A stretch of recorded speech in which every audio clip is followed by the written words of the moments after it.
Hey, thanks for clicking on the video. This is going to be another episode of Gaming News for you, and we've got some important information about Elden Ring and how the cheating in Dark Souls might actually be a problem when Elden Ring launches. This is not going to affect the release date of Elden Ring, but we wanted to get this information in your hands as quickly as possible. You may have noticed some name changes on some of our channels. It's purely cosmetic. Nothing's actually changing on the channels themselves. So for now, it's still going to say that there. We'll cover that up in the recording. And but I wanted to get this recording. Actually, we don't need to record this for the other channel. I can still give you the information. We already covered this on our updates channel. So let me just talk about how the Dark Souls 3 cheat that was discovered has actually been in the game for a while, and this is concerning in light of the fact that Elden Ring is right around the corner. Now, according to Games Radar, the Dark Souls 3 security issues that resulted in the PvP servers being pulled offline have been brewing for a long time, according to the person who brought it to the public's attention with the high-profile exploit. So it's actually been in the game for a while, and according to an interview with Fanbyte, that's the person behind the January attack, they messed with the streamer while they were live. It consisted of crashing a streamer's game, and then it caused the computer to do reading text-to-speech, kind of trash-talking their game.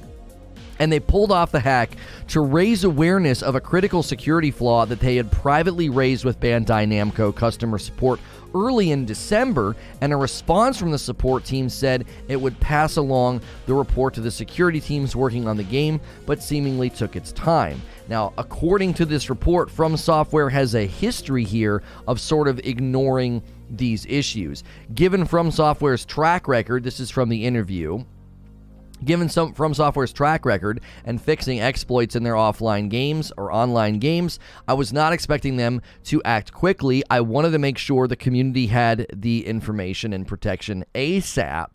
Now, what about Elden Ring? That's the big question. The bad news is, according to this article, that other community security researchers have found the same underlying vulnerability in the code for Elden Ring's previous network test. And so that doesn't mean it will lead to the same issue, since the way that Elden Ring functions might not allow for it.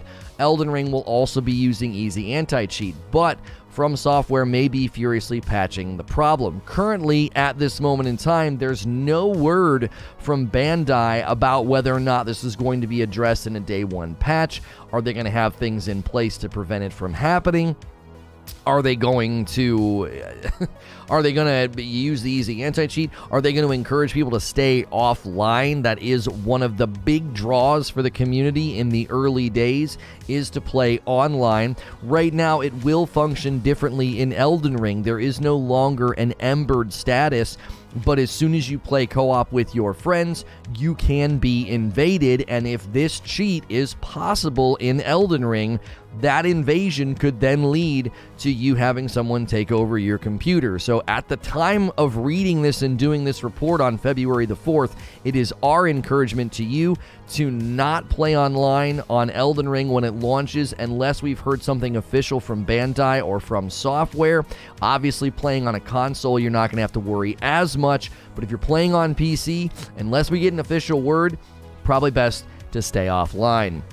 So that's the quick news segment. We try to put those at the beginning of these streams, so if you're watching the past broadcast, you're like, why is this a 3-hour long video? It's because it was a live stream. We will now spend the next couple of hours discussing it and debating it. So if you want to make sure you're here for these live stream discussions, hit subscribe and the bell button. That way you don't miss my streams. Also, anytime you're watching a VOD, there are links below that you can use to support the channel if you'd like. And those links are Displates, the shirt I'm wearing, the coffee that we sell, and now, newly announced, partnered with Gunner Optics. You can use the link below to support the channel, and we appreciate it very much. Good morning and good afternoon and good evening to everybody in the chat. Yes, you may have noticed we haphazardly pulled the trigger on a name change because I decided that I really, really liked it. I even discussed it with my therapist last night.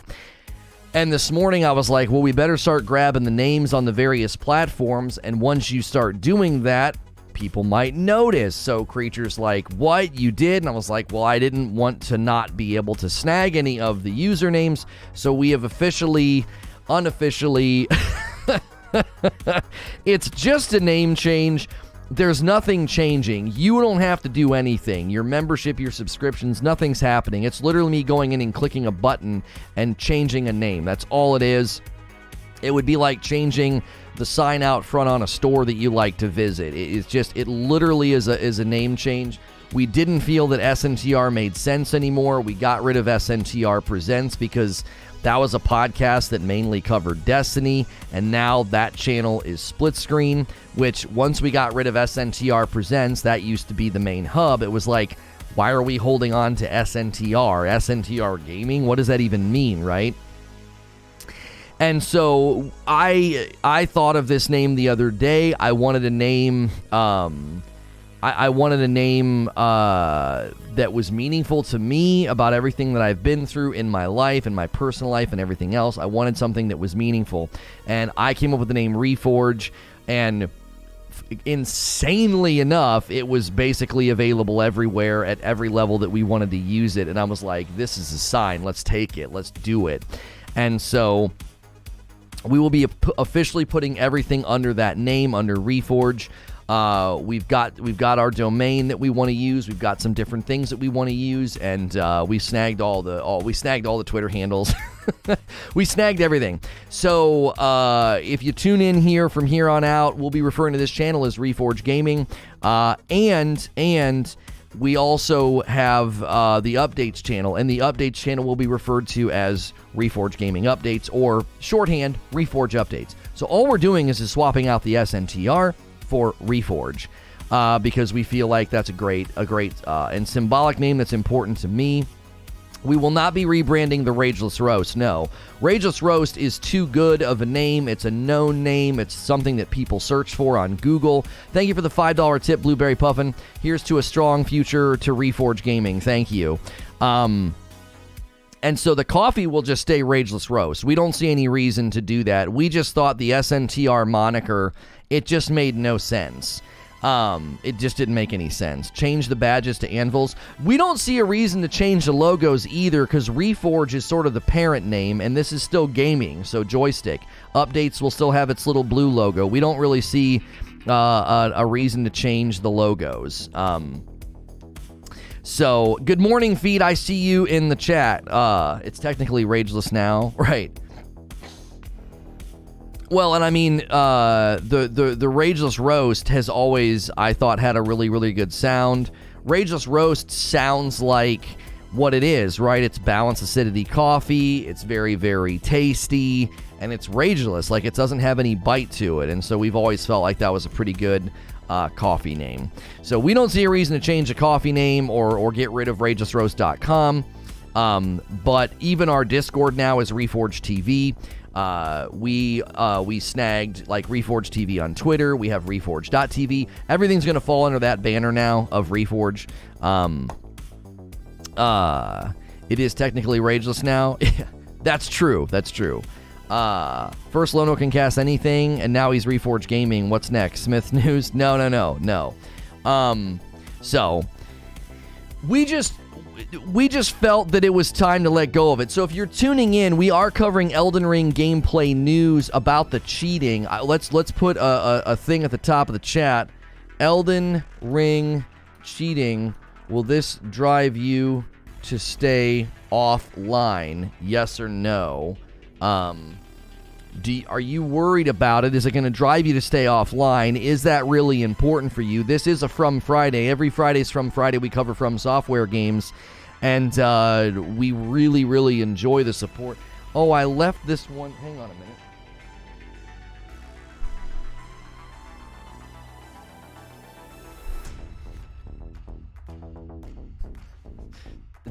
It was like I don't know, the blue-red looked kind of weird to me. Maybe it was good. I don't know. Maybe I should go back to it. But yeah, every Friday is From Friday, and we are covering today the Elden Ring gameplay news about the cheating that was discovered in Dark Souls 3 actually was in the game for like a really, really long time, and they tried to get Bandai's attention, and they didn't really do anything. So then they went into somebody's stream and messed with them to show how it worked. You've rebranded to Balance the City. There you go. And then they got basically people to get the servers to come down. Enough people covered it on YouTube, and enough of the news orgs covered it, that they got to take the dadgum servers down. Which the question now remains, are you able to block this before Elden Ring launches, or are people going to be at risk if they play online? That's going to drive me crazy. Come on, man.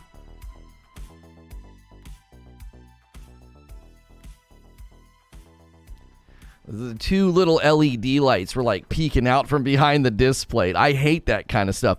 Do the cheats affect consoles? As far as we know, no. The cheat is a remote executable cheat hack, so they can like take control of your computer. That's not really a thing on your console. That's not really a thing that they can do. Did you get your review copy of the game yet? I don't know if we're going to get a review copy of the game. I don't even know who would reach out to talk to about that. It's one of those things where I think it's a pretty big challenge to try to convince the you know, we're kind of a small channel. We're getting there. Arch Enigma with a 6-month membership over here at Gaming. Reforge Gaming, new name, same great content and community. Thank you, Arch Enigma. I appreciate that very, very much. There's white peeking out the bottom. No, that's not white. That's actually hitting the foam. It's just hitting the foam and making it look white. Oh, I didn't turn on the rope light. There we go.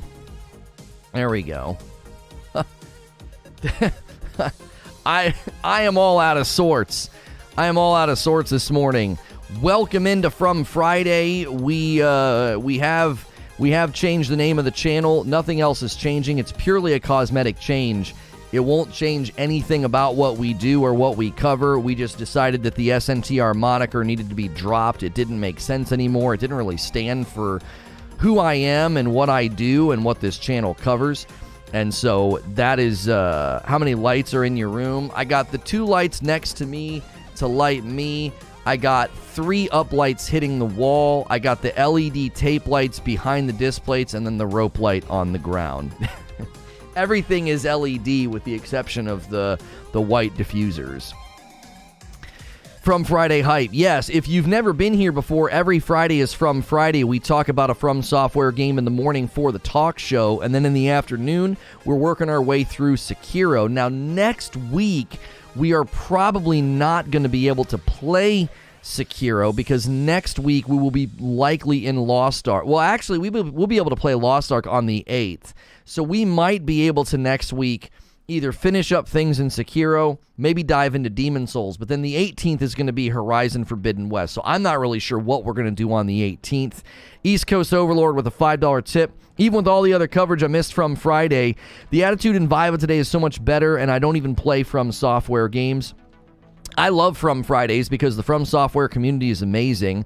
They come in and they just bring the love. Your wall looks so nice. Thank you, Loot. That was a lot of work. My wife and I did that, and it was, I was grumpy the whole time. I don't like doing that kind of stuff. And it turned out really, really good. If you haven't hit subscribe yet, hit subscribe. That way you can talk in our chat. Take our poll at the top of the chat. Does the Elden Ring cheats, are they concerning to you? Are you going to stay offline unless there's an official word from Bandai or FromSoftware? That is obviously a concern for people, you know, that have been looking forward to this game because the online and the PvP and the co-op, it's a significant aspect. It's a significant aspect of the game, and that's a concern. You know, this isn't news. We've known about the security hack for at least 2 weeks now. Why are you covering FromSoftware content if you don't even play their games? I don't play their games. What do you? Have you never been here before? I'm on part 11 this afternoon in Sekiro. I'm at the final boss. I recently did a 12-part series where I played through Dark Souls 3 for the very, very first time. It seems like you're brand new here. And I don't know, just trying to be smarmy. It's not news that the cheating is possible in Elden Ring. It's news that it was discovered before they shut the servers down. I just pulled it from a Game Rant article this morning that they did an interview, and the guy said, listen, this was discovered in December. 22 hours ago, Games Radar ran the article. Dark Souls 3 security issues brought the servers down were actually reported months ago. So maybe you should try to keep up with what's news and what's not news and what I play and don't play if you're going to come in here and try and talk like you're something, because you got it all backwards and you got it all wrong. You just said I don't even play their games? I said I don't even play their games?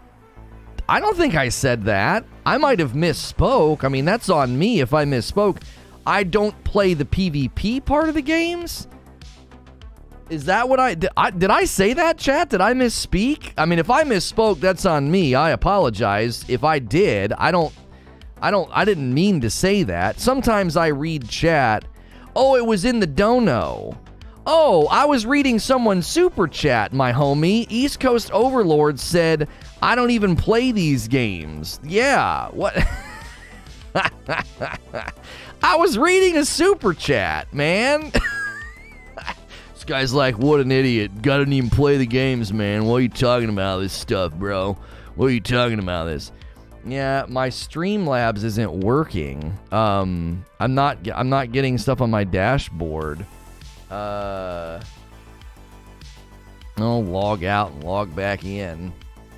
What's going on with that? It could be, I gotta log into Nightbot anyway. It could have been that I logged out of Nightbot. I don't know. Oh, I tell you what it is. It's because we renamed. That's what's throwing it off. I gotta log back into Stream Labels. The rename probably is tripping it out. Somebody else did something and I missed it. Hang on 1 second. I don't have my dashboard. Choose output directory, select folder. There we go. So again, thank you to African Jedi and East Coast Overlord for the $5 tips. There we go. I got my dashboard back. The name change probably tripped out Stream Labels. There we go. You missed it, bum. Yeah, Mo, you did something. I don't see it, though. Let me scroll back up. Mo said, with a 6-month resub, Reforge, huh? Might take a bit to grow on me. Long road since Anthem, bruh. Keep it up. Also, I'm big, you're small. I'm right and you're wrong about Sony. Listen, Mo, you could probably throw me through a wall. That's not in doubt, right? That's not in doubt. That's not in doubt. You can throw me through a wall, but you're wrong about Sony. Did that guy call me? This guy is so boring, Elvis Tryhard. You actually think my hair looks like Elvis's hair? Really? I mean, listen, I take that as a compliment. You know what I mean? I work really, really hard. To look handsome. So, I mean, if you're going to try to troll me by saying I look like Elvis, I'll take it. You're just jealous of the pompadour. I know. My fantastic looks and hair makes you a little self-conscious. It's okay though. It's okay. We all have things. We all have things that make us insecure, and apparently that, me talking and sitting in a chair makes you insecure. So you have to insult me. That guy said, "My B, I came in mid-sentence." You're good, Sin. You jumped in mid-sentence, my B. Yeah, it's also the news coverage is that this actually showed up in December, okay, and they didn't do anything, right? They didn't do anything. That's concerning, is it not? They're like, hey, there is there's an exploit that can let people take control of their computers, right? And FromSoftware and Bandai are like, thanks, we'll pass that along. That's what they told the guy. They told him that they were going to pass the information along, and nothing happens. So then in January, the guy's like, well, I'll draw attention to it. And he does it to a streamer, goes viral. They start covering it in articles. And then there's a video that gets like, I don't even know. I think at the time that I watched the video, it had like 54,000 views. And a day later, they took the FromSoftware servers down. So the Elden Ring gameplay news is that in Dark Souls 3 exploit, in the exploit, they were able to basically do a remote executable hack and take control over somebody's computer. Now, they quickly, once Blue Sentinels learned about it, they created a way to block it, but not everybody's running Blue Sentinels, right? I would say we shouldn't be using them anyway. Shouldn't be using what anyway? They block it, but they're like, but not everybody uses it. Are the servers still down? I don't know. Does anybody in chat know? Are the FromSoftware servers still down on PC? Is that still a thing? I've been playing Sekiro on my PS5. I've not fiddled with it. You see now? Yeah, sorry. If you're coming in midstream, this is a live talk show. So I mean, I do this every morning and afternoon. They're still down. Okay, thank you. Monday through Friday, I'm sitting here doing a variety gaming news talk show with the audience, and every Friday is From Friday. So we cover a FromSoftware game in the morning, and then I play a FromSoftware game in the afternoon. We're working on our first playthrough of Sekiro. I might finish it today. We're at the very end. We did my very first playthrough of Dark Souls 3. So I'm sort of a new convert to From games. You guys have been very kind and very helpful. A lot of From people have decided to hang out here throughout the weekend on Fridays. So we appreciate meeting you guys. I've really enjoyed meeting the From community. You guys are dope. You have some, snarky, gatekeepy know-it-alls, but for the most part, I think every gaming community probably has those types of people, but for the most part, you guys have been super dope and very, very helpful. My timeline of the events is so screwed up. I wasn't aware they responded to the guy. From everything I heard, they straight up ignored him. That's when he hacked the streamer. Well, they told him in December that they'd pass the information along. Let me get the direct quote from him here. Yeah. Where is it here? He raised it with Bandai Namco customer support early in December. A response from the support team said it would pass along the report to security teams working on the game, but it seemingly took its time. So then he said, I wanted to make sure the community knew about it. He took matters into his own hands, basically. So he tells them early December, they're like, oh, we'll pass it on to our security team, and then nothing happens. And he's like, okay. People can literally have their computers ruined if the right person figures this out. So he kept it quiet, obviously, because the minute you let the public know, that's when bad things are going to start to happen. So he goes and he hacks a streamer, basically, and he talks trash to the streamer, and then it goes viral. It gets covered. It gets picked up by gaming news media. It gets picked up by YouTubers. The guy that ran the video, I mean, it only took like a day, and his video had I think 54,000 views at the time. I don't know how many views it has now, but that guy didn't even have a very big YouTube channel. I think it was like one of his most watched videos as of late, reporting on it. I think the guy covered a lot of Soul stuff, so his videos did well, but this video took off like a rocket. From Lono, are you fighting the last boss in Sekiro today? I'm fairly certain that yes, we're outside the door. We are outside the door of the final boss. So we are excited about that. We're very excited about that. It was insane how fast it took off. Yeah. It took off so fast that, again, we covered it here back then, but we covered it very briefly. We just did a little quick update on our updates channel about it. Victor Mayhem with 10 months of subs coming in. Even though I'm a more recent PC convert, I think I'll play Elden Ring on console. The security issue is a concern. Good to see you, Victor. Haven't seen you in a while. I hope you're well. And welcome back to gaming. Welcome to the 10 months. We did rebrand to Reforge Gaming. Reforge will be our new banner name for everything.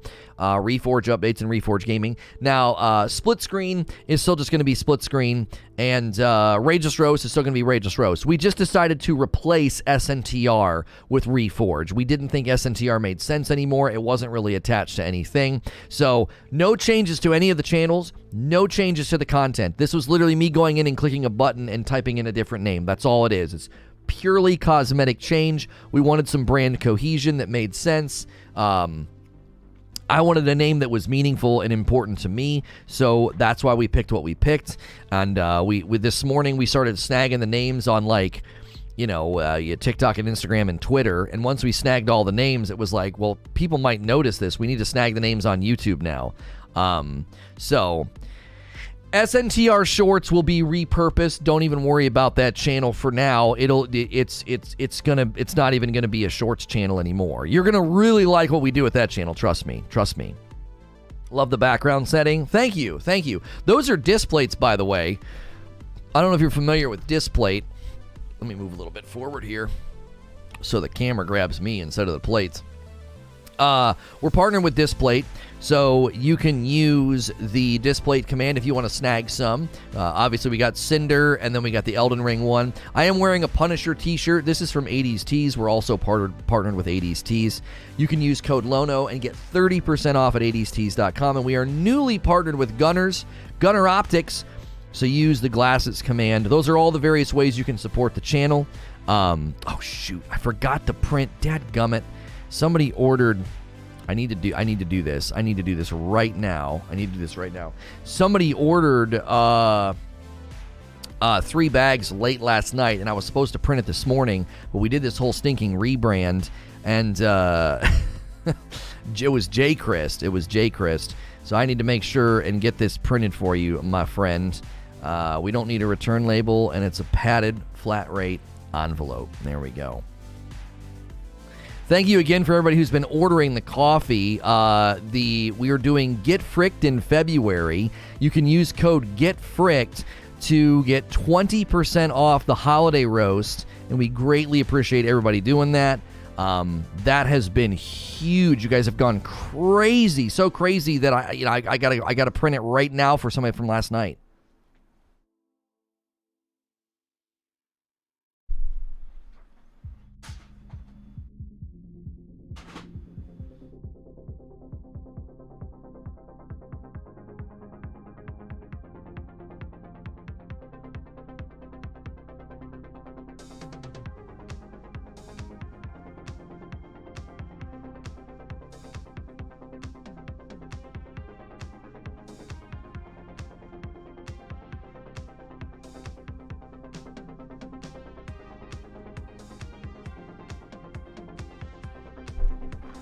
I am so sorry. I hate to disrupt the show that early in the show, but J. Chris ordered last night, and I was supposed to print it this morning, but we got very, very distracted. If you're just tuning in, we are covering Elden Ring gameplay news. The news being that the cheats that were discovered in Dark Souls 3, the exploit, the remote executable that could basically take over your computer, it was discovered in early December. And the guy that discovered it let Bandai know. They said they would, run it up the security team, and then nothing happened. So the reason that we found out about it in January is because this guy did it to somebody while they were streaming, and it went viral. It got reported on. We did a quick report on it, and now the concern is, will this be a possibility in Elden Ring when it releases? Because people that were able to play the technical test said they found similar vulnerabilities in Elden Ring. So you may want to play offline unless there's an official word from Bandai or FromSoftware that it's been patched and protected against. Yeah, we didn't do a split screen this morning. Yeah, we didn't do a split screen this morning. So, in the description of this current stream, it says SNTR Gaming this morning. Oh, does it? Yeah. I can fix that. It's an easy fix. It's Reforge Gaming. There we go. And save. There you go. Thanks for the heads up. Yeah, we didn't do anything on split screen this morning. There'll be an upload this afternoon. I Can Cast Anything challenge this afternoon, as well as a live stream tonight with me and Hilly.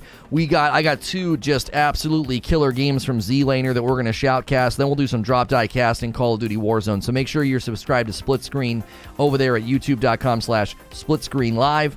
Yo, what's good, old soul? Carly was legendary. Send her some coffee. Yeah, the Carly was an amazing game. Praise be to the console gamers. I feel bad for the PC players. Yeah, that's going to be an issue. that's going to be an issue. The fact that, people will be able to not have to worry about it on their consoles. But, man, everybody else is going to have to be concerned about it. So, I mean, I stay away from PvP in general in games like this, but I'm not going to be able to stay away from co-op. Like, our plans with Elden Ring, somebody I think asked a little bit ago, like, what's the next FromSoftware game you're going to play? Once we finish Sekiro, obviously we're weeks away from Elden Ring. We're going to be in Elden Ring for the foreseeable future. Anytime we're wanting some good gameplay or doing stuff with the community, I could see beating the entire game, doing some replays. I could see having characters on multiple platforms to play with you guys, have like community days, fight clubs. There's all kinds of stuff that we could do. But I'm not going to make any promises or assurances, but like, obviously that means that at some point we're going to want to play co-op, and that means that invites PvP, and that means that invites the potential for the hacks and other things on PC. So, caught up on the last bit of Drop Die Cast yesterday. You seem to be having a blast. Oh, thank you, old soul. Man, it's been really, really fun. It's been really, really fun to get split screen going and running, and the positive response has been awesome. The news segments in the morning, we might start bumping those to the afternoon. They're performing really, really consistently in the morning. So, and a lot of you don't give a rip about some of that stuff. So we're still finding our way with the news, but the shoutcasting segments have been phenomenal, and the support's been stellar. So the live stream on Thursday and then on Friday nights, and then the I Can Cast Anything challenges have been great. So thank you. Why hasn't the game showed up in our PlayStation yet? I figured it'd be there by now. What up, Cheeks? You're moving up, my man. What's good, Icebreaker? Good morning, everyone, from Friday, payday, and I'm off. Such a great day. Yo, what's good? Good to see you, Helix. I don't know why it's not in PlayStation yet. I mean, it'll probably be available in PlayStation for pre-order and preload once I would imagine, like, once it goes gold. I'm not sure how all that works. I don't actually know how that stuff gets timed out and what the agreements have to be. It has to go through some level of certification for Microsoft, for the Xbox platform. So, you mean to say PlayStation Library? Oh, the game is on the PlayStation Store. Oh, you misspoke. I took you at your word because I haven't even looked myself. I haven't even looked to see if it's available. It went gold last week. Yeah, didn't it just recently go gold? So you're saying it's not in your library yet.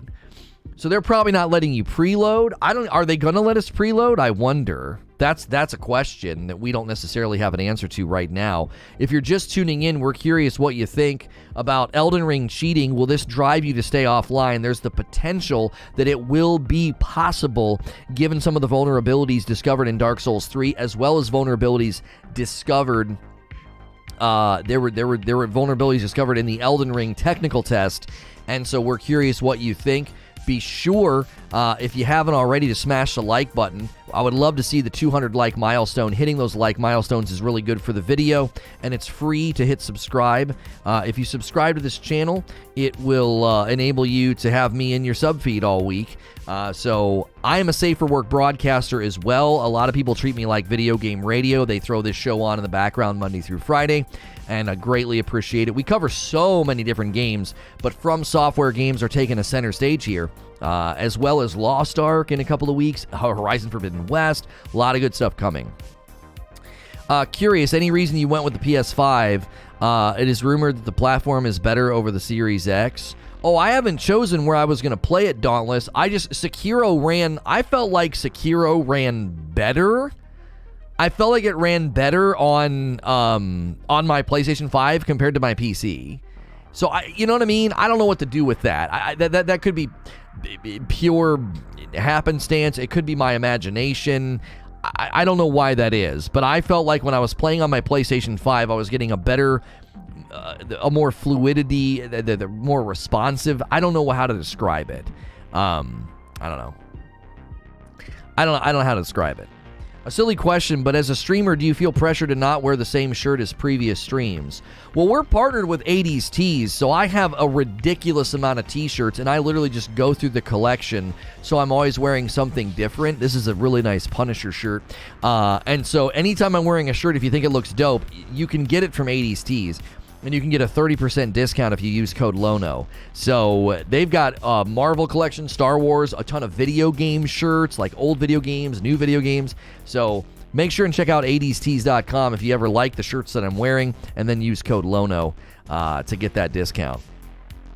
Safe for work as long as I don't get distracted and stop working. Yeah, it's not safe for your work efficiency, but you don't have to worry about the kind of language that I'm going to use. You know, if somebody walks through the room or something, that's the perfect sponsor then. Yeah, I am a t-shirt connoisseur, Tucko. I have so many t-shirts. People used to remark all the time, they're like, do you ever wear the same shirt twice? Like, I love t-shirts. If there's something that I love to collect and love to have lots of, it's t-shirts. So when I reached out to 80s Tees, I was like, listen, we we have a great channel and a great vibe and community for you. I don't know if they're associated with $6 shirts, Eugene. I don't. So the 30% off over there is really, really helpful because a lot of the shirts, they're definitely not cheap, but the print quality, I've never had a bad print from 80s Tees. I've never had a single bad printed shirt. And a lot of it's officially licensed stuff. So you're getting like actual legit product, not some like iron-on fly-by-night Amazon store or something.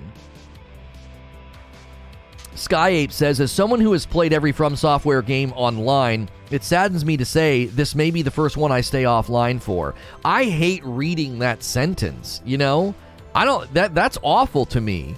Like, I have become a pretty big FromSoftware fan, and I hate reporting on this. I don't enjoy reporting on this. Like, yeah, apparently this was brought to their attention in December.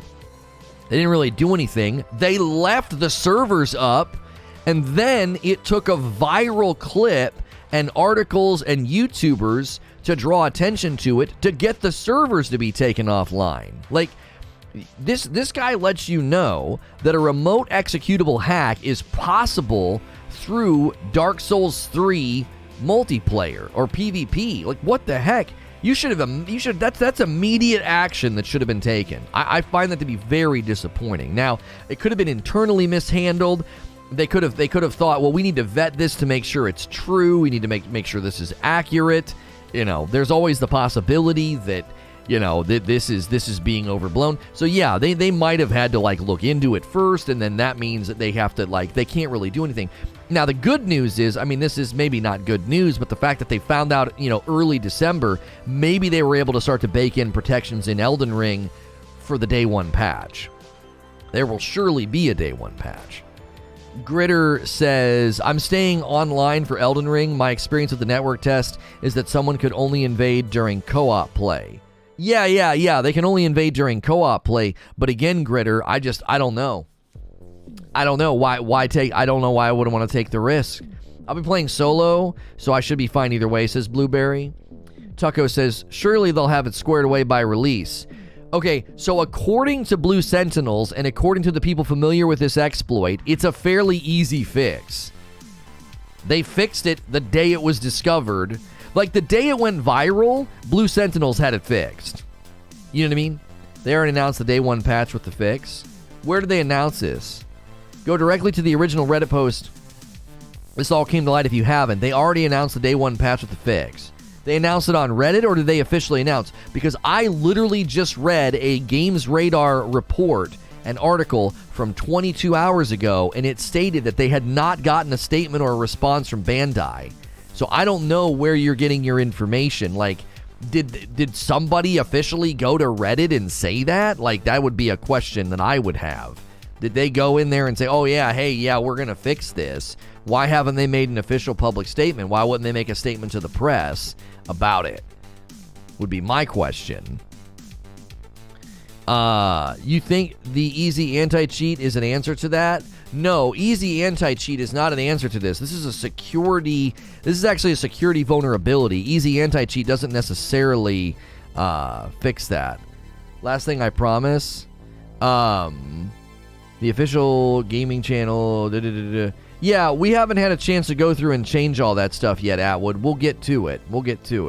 This morning, we just snagged the usernames and the channel names so that nobody could get them. So I appreciate your efforts, Atwood, but we haven't even gotten to that yet. We're aware we're aware that the cohesion's not there yet. It will be there. We literally grabbed the names today because we were worried that someone was going to get wind of what we were doing and start stealing the names. The co-op experience is worth it, says Gritter. Playing with friends will be worth it. Somebody taking over your computer ain't going to make it worth it, Gritter. If you're playing on PC, I don't know. Axe of Eugene says, Blue Sentinel didn't fix it. They just put up a security measure. A real fix is a patch. Yeah, I guess we should say that. A real fix would be a fix in the game itself, in the game code itself, and that hasn't happened. So, yeah, by Monday we'll have it all squared away. I get worried anytime we have a really, really cool name. Anytime we have a cool name or an idea, I'm always worried it's going to get sniped. We had a cool name a while ago, and the domain got sniped after we researched it. I was like, are you freaking kidding me? So I always get paranoid. And this name started to become meaningful to me. I even shared the rebrand with my therapist last night, and he loved it. He was like, oh, I like that. And so I didn't want to lose it. So I started grabbing usernames on all the different platforms, and Creature's like, well, people are going to see that. And I'm like, you're right. So we had to switch everything on YouTube and Facebook and everywhere. So it's right now, it's just a cosmetic change. We haven't gone through and changed like channel names and stuff in the Discord.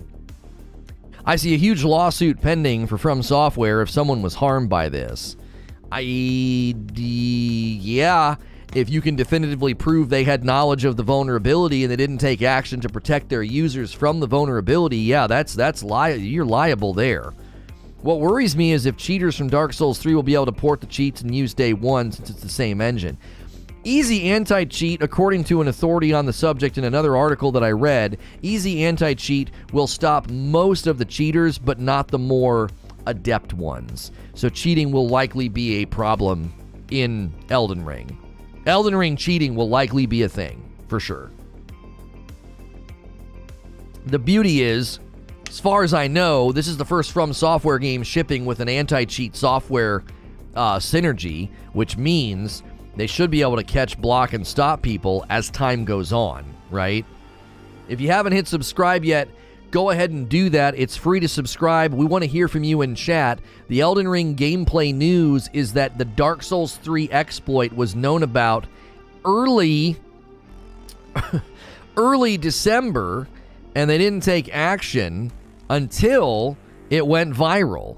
So we want to know, what do you think about this? There's a poll at the top of the chat. Elden Ring cheating, will this drive you to stay offline? A ton of votes already on the poll. It's pretty split, 50-50. Now keep in mind, this is a PC only thing. So if you're a console player, you have nothing to be concerned with here, okay? It's a remote executable hack, meaning they can take over your computer remotely. Freeze Frank says, I will stay online just to read the messages people leave on the ground, but I won't play co-op anyway. I don't like playing Dark Souls co-op, and I think they will fix it by release. Okay, well, there's some input from Freeze Frank. They're using Fortnite's anti-cheat.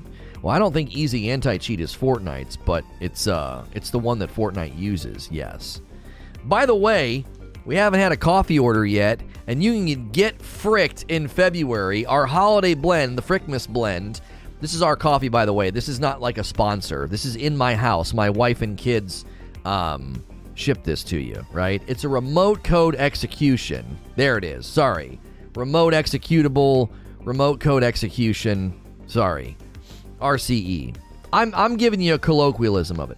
But this was our most popular flavor in November and December. And right now you can get 20% off if you use code GETFRICKED at ragelessroast.com or use the coffee command in chat. People in chat will tell you how good the coffee is. My coffee will convert you. You won't be able to drink other coffees, so be fair warned if you buy it. Easy anti-cheat is Epic's games. Oh, it is theirs. Oh, well, you said Fortnite's. Oh, I didn't realize it was Epic's anti-cheat. Interesting. What did I boot up recently that had easy anti-cheat on it? Lost Ark, I think, uses easy anti-cheat. I'm speaking as a console user, you're right, says Gritter. If I was on PC, I would most likely go buy a console for Elden Ring or not play co-op. Lono, Hex. Lono speaking the truth about the coffee. Yeah, people even have teams that they support with the coffee. There's Team Dark Roast. There's Team Light Roast. My wife's favorite is the Frickmas blend, the holiday blend. I bought some Italian sweet cream, and holy heck, you were 100% right on how good it is with the light roast. I tried it. I told you. My wife does not like creamer in her coffee, and she said there is just something about Italian sweet cream and the light roast. She's like, it's like a perfect blend, and she doesn't like creamer in her coffee. Yes, new channel name. We have rebranded.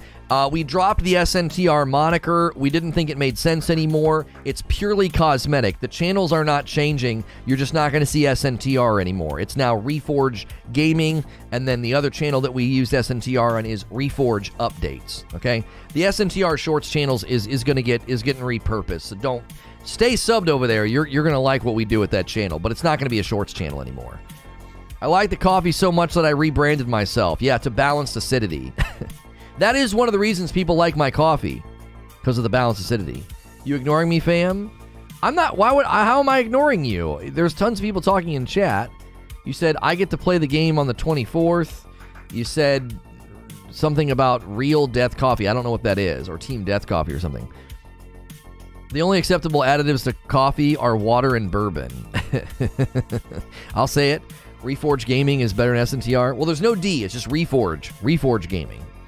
Can we still call you Lono? Yeah, I still go by Lono. We thought about dropping Lono and starting to go by my first name, but like Lono is just such a great. It's just such a great name. It's like Cher. It's like Madonna. You know what I mean? It's just a one name. You know, one single name. It works too in this environment. You know what I mean? It works. So, getting it tattooed on your forehead? Oh, please don't do that. Please ignore me. I prefer it. Yeah. What about Lono hot chocolate? I don't know why you would call me that. You'll always be Lono. You can't just drop it. Yeah, it would be impossible to lose that. It would be impossible to lose that. You guys would always call me it. You know what I mean? And so I was like, SNTR doesn't need to be used anymore, though. It's not attached to anything. What's it attached to? It doesn't make any sense anymore. I highly suggest you follow the Reddit page on this. Digital, I appreciate what you're saying. I am not going to report on a Reddit post. I will report on an official statement from Bandai or FromSoftware, right? Why Reforge? Because everything I've been through, man, I've gone through a reforging process.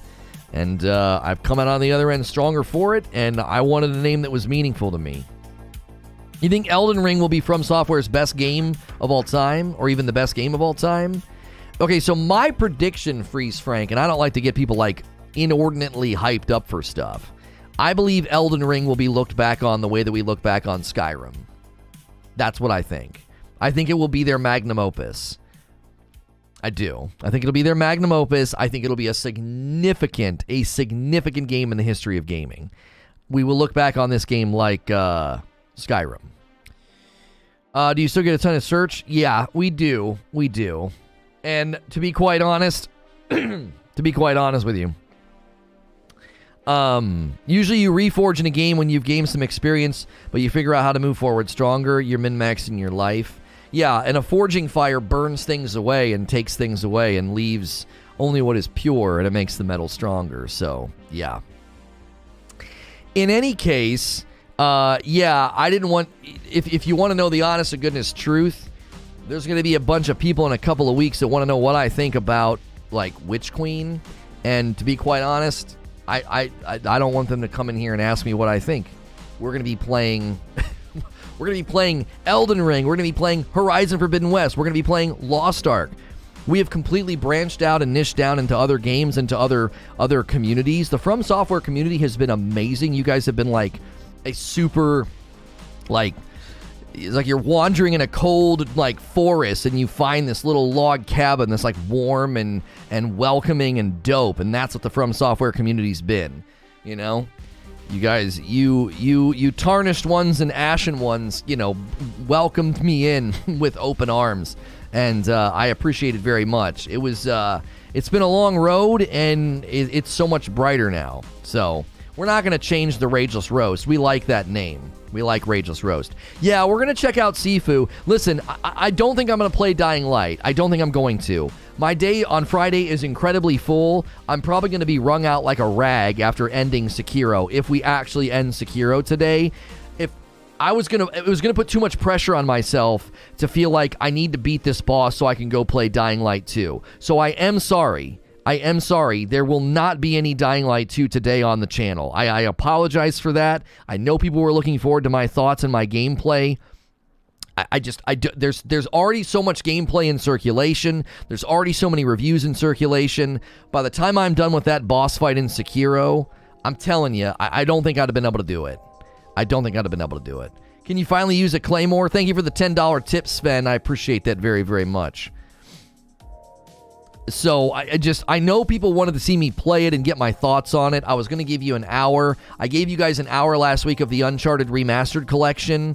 You know, we have 5 years to get around to those 500 hours. Yeah, I mean, maybe we could play it in the afternoon. On Monday. I don't know. I don't know. I know people want to see me play it and want to see what I think. And if we played it on Monday, we could maybe give it a little bit more time. You know, put in about a 2.5 hour play session and really give you a good sample. So I'll brainstorm that with Creature. Mondays are usually just jammed full because a bunch of news hits on Friday, you know. Coming off of Ishin win into Dying Light 2 would be weird. I couldn't see it. Sekiro wrings me out like a rag. I love it and hate it equally. I love and hate Sekiro equally. So, if it's anything like the first, you won't do crap in the first hour or two. Yeah, we'll see. We'll see. If you guys haven't hit subscribe yet, it is free to subscribe to the channel. Thank you to all the new subscribers. Every Friday on this channel is From Friday, covering a FromSoftware game in the morning with a talk show, and then gameplay in the afternoons. This afternoon, you can watch me play the final boss in Sekiro. Oh, I've had a lot of rage and salt in Sekiro. I've enjoyed the journey. I have enjoyed the journey. I think the monk fight last week I think I earned some respect from people when I fought the owl with no shinobi arts and no prosthetic. I basically gave myself hard mode a little bit on the owl, and I beat him in about an hour. I don't really count the first 20 minutes, but you guys do. So it took me 45 minutes to beat the owl, but the previous week I ran in there for about 20 minutes. So it took me about an hour to beat the owl. And then when I beat the true monk, or whatever the true monk's name is, in 27 minutes, I think I earned some respect from some of the FromSoftware people here. They're like, holy frick, what the... So... I threw down last week, and so we're ready. We're ready for the final boss. We're ready for the final boss day. So I hope you guys are here for that. I hope you've enjoyed my Elden Ring coverage. We have an Elden Ring news playlist as well. If you want to see all my coverage of Elden Ring, that is all available to you. We made playlists for all the major games that we cover. Apparently Dying Light 2's Day 1 patch, from what people were telling me, has done really good things and fixed a lot of the issues that were reported on in the articles. If you haven't taken the poll at the top of the chat, Elden Ring cheating, will this drive you to stay offline? It is split right down the middle. I wonder if a lot of the people saying no, it will not drive you to stay offline, I wonder if a lot of you are console players that are like, I'm not concerned about it at all, and the other portion are largely PC players. If you want to talk in my chat, you do need to be a subscriber. Again, subscribing is free. It helps support the channel. Monday through Friday, I am here doing variety gaming talk shows just like this. I sit in this scene and I talk with you. And because I'm safe for work, a lot of people throw me on in the background like video game radio. So you can subscribe in confidence. I'll be in your sub feed all week. And if you want to support directly, subscribing is free, but there is a $sign button at the bottom chat. You can click that to do a tip or a membership. We're really hoping to see 500 members this month in February. I think we can do it, and would love to see that happen. I'd love to hit 500 members before gifted memberships come, because gifted memberships is coming. It'd be great to be at 500 before that happens. We have a Discord. If you guys like hanging out in Discords and you're looking for people to play Elden Ring with, our Discord's super great. Lots of great community members, and it's well organized, and you get increased access in there if you're a paying member. $5 a month gets you a badge, it gets you emotes in my YouTube chat, and it gets you increased access in our Discord. Vanessa says, I personally play on PC, but for me, Dark Souls without invaders isn't Dark Souls. It's so interesting that you say that, Vanessa. So many people said that. I think last week we had a debate about this. And I've not had that experience because I'm a new FromSoftware convert. I'm very new to the fold, as it were, the FromSoftware fold. And I just want to play through the game by myself. I don't want to use magic, you know. My first playthrough in Elden Ring is just going to be straight sword and board. Just sword and shield, you know. Maybe dual sword, but that's it. And so and then, you know, then after that I'll do some co-op and maybe some invasions and maybe some magic. But I don't know why. I like a pure experience, just going through sword and shield, no one helping me, no PvP, right? I can't play without invaders, sounds boring. Even on your first playthrough, Wheezy, you want invaders there? You think that, oh no, I want, it's boring without invaders, even on your first playthrough. I never played Souls offline, says D-Flow. Elden Ring will be the same for me. Yes. So your first playthrough, how many people are going to do that? If you're here right now, just chime in the chat. I want to know, first playthrough, are you online welcoming invaders? Like, that's what you want. Invaders build character. I always want invaders. I can't wait for magic. I think the magic looks dope. I just like to have a very pure basic build when I start out. You know? I feel like going. I don't feel like going on record, but it could lead to some info if you can get folks to reach out. I don't feel like going on record, too much drama, but it could lead to some info if you can get folks to reach out. Sorry, I was just DMing somebody. Nothing against PvP. No, this is going to be my first time playing this type of game. I'm going to learn the basics first. Okay, that's good. Greg says no. Digitus says co-op over here. No invasions for me, says T-Tube. Online with invaders, says Seventh Samurai. Kodiak says, I'm planning on co-op from the get-go. Online for me, says AJ the Cat. Matasbo says, nope, no PvP, please. Vanessa says, I guess the discussion is about the get good mentality. It adds a layer of difficulty, given despite bosses being difficult, they are predictable. PvP is not. Oh, no, that's definitely true. PvP adds a lot of unpredictability to the game. Work and lurk, engage, take it easy. Thank you, Old Soul. You can only get invaded if you're playing with a buddy, right? That is correct, Barrier. I'm still mad you can't get invaded in Elden Ring if you play solo. I'm planning on playing co-op from the get-go. I read that. Online with invaders. Wheezy says, I've never played Souls games offline or avoided invaders. I either get dusted or I do the dusting. I have to stay alive long enough to get invaded, says Sven. I've only played Bloodborne, never played online yet. Tattoos said, oh, the chat's moving. Shoot. First and every playthrough for me will always be offline. I'm exclusively PvE. I'll do co-op if I need help. Claymore says, messages are such a big part of these games. Playing offline really takes that away. There's going to be an option to be invaded without co-op. Being invaded is fun. So can we get confirmation on what Avi Plays is saying? Is that true? There's going to be an option to be invaded without co-op?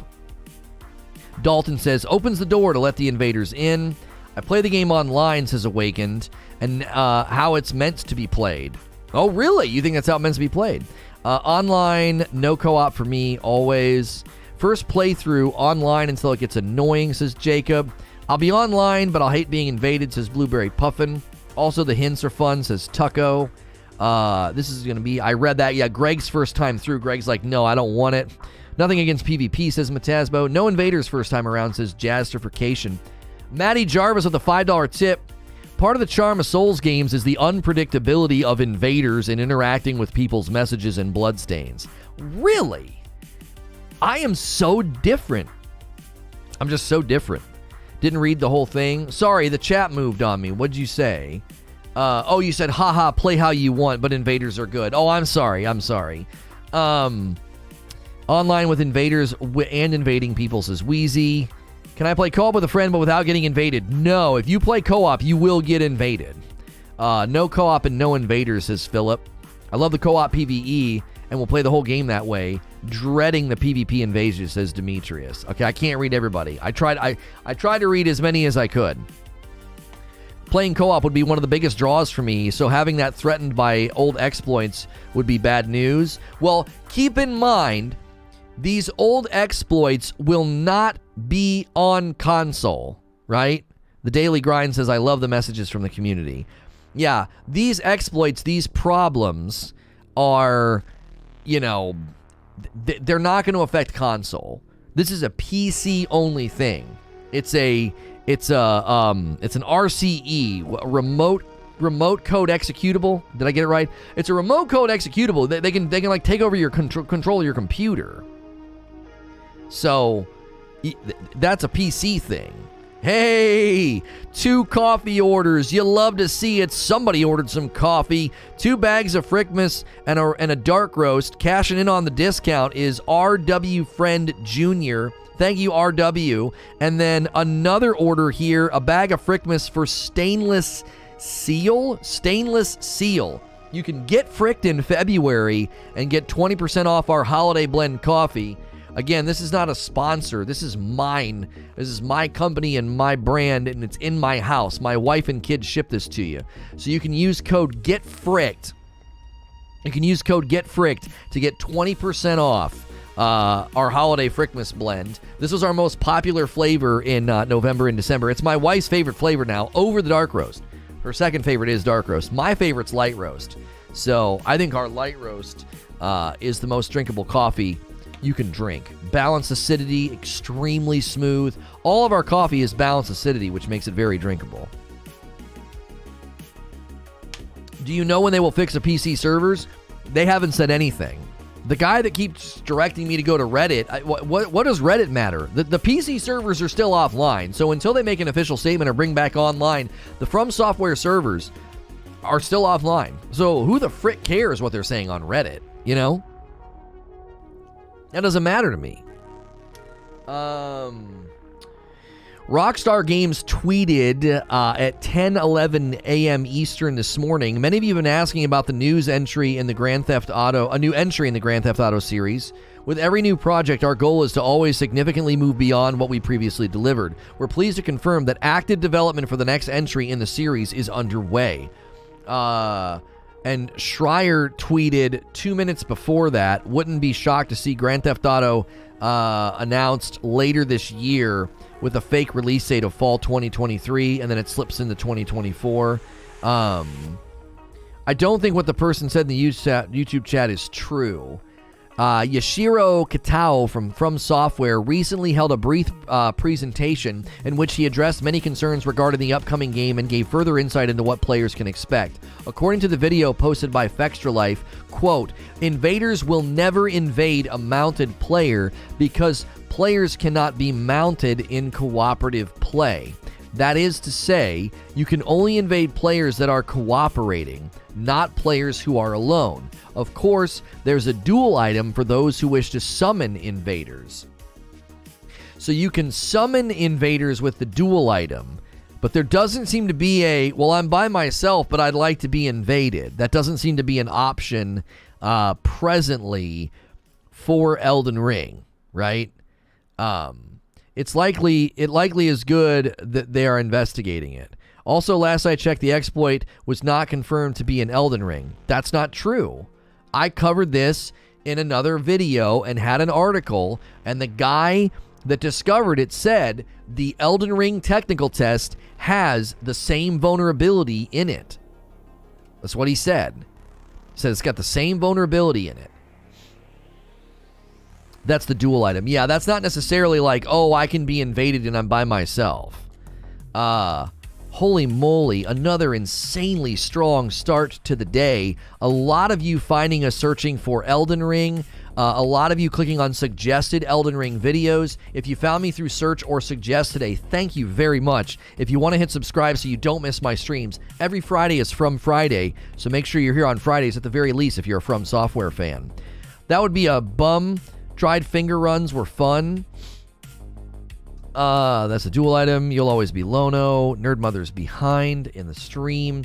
Team Dark Roast says Metasmo, but Frickmas is great in the morning. Dark Roast for the evenings to chill out. Yeah. My wife wants us to do a decaf, and I'm like, oh, we just can't afford it right now. Wheezy says, when people are saying choose to be invaded, that's what they mean, the dual item.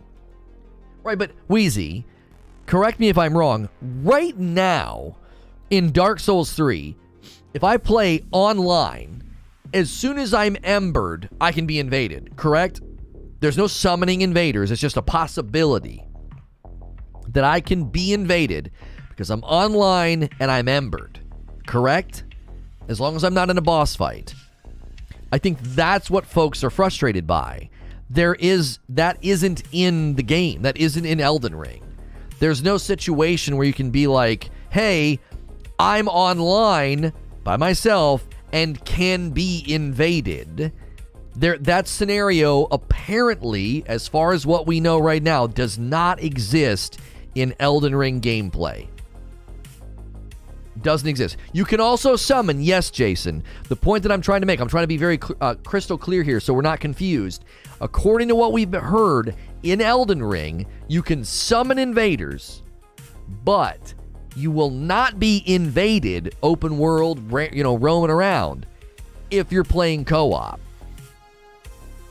It just can't happen. Now, here's what I don't get. It says invaders will never invade a mounted player because players cannot be mounted in cooperative play. Oh, so they're saying, somebody asked about invading a mounted player, like would they just run away or would they have a huge advantage maybe? Maybe that's what the question was that sparked that.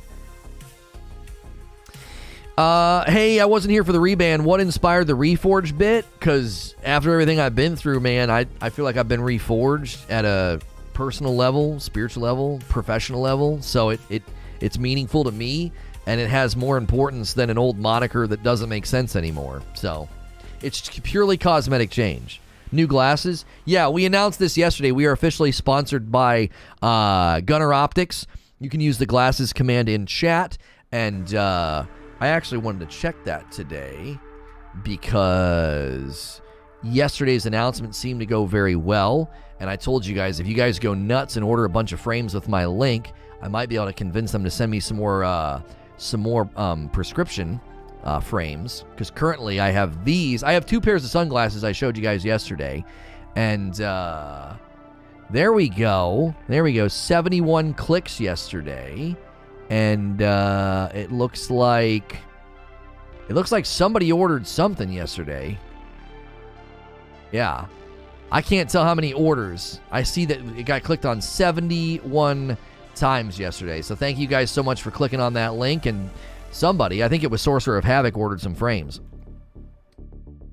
There is no discount when you use my link because the frames are so reasonably priced. There's not really a need for a discount. They're very well priced for the quality. I will say, compared to the last company that I worked with, the lenses are a little bit more reflectant. You can kind of see my lights a little bit more, but it's a higher quality lens. The other lenses and the ones that I used to wear, they scratched very easily. My lenses always ended up scratched, and I'm very gentle with my glasses.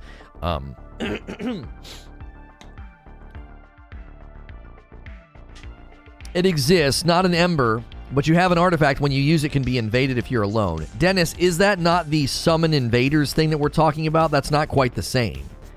It's not quite the same. That's actually another question I have, says Vanessa. I will in Dark Souls, you can only invade areas where the boss of the area is still alive. Would it be the same in Elden Ring? I don't know. As far as I can tell, Vanessa, it seems like once you're co-op, they can just invade you because they want you to feel the threat of, like, balance, basically. Hey, you're online with your bud, and that's going to make things significantly easier, so now there's the threat of invasion to balance things out. That's how I understand it.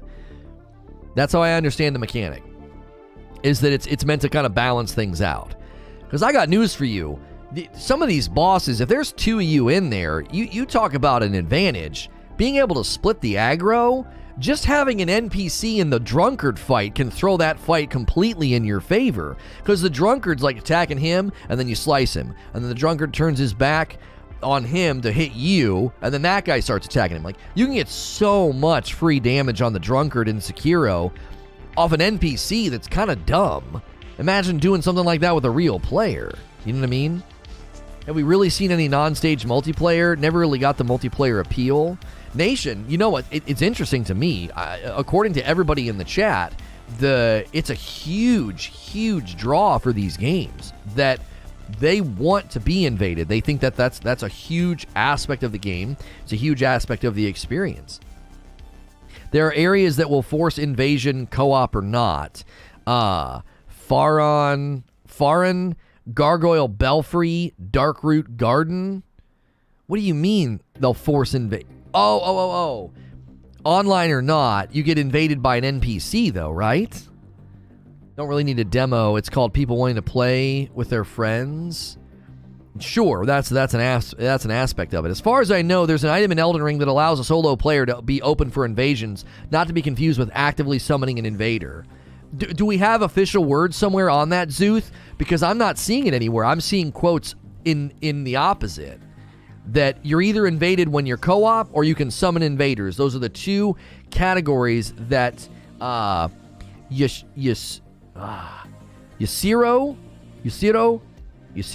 Kitao said that in an interview.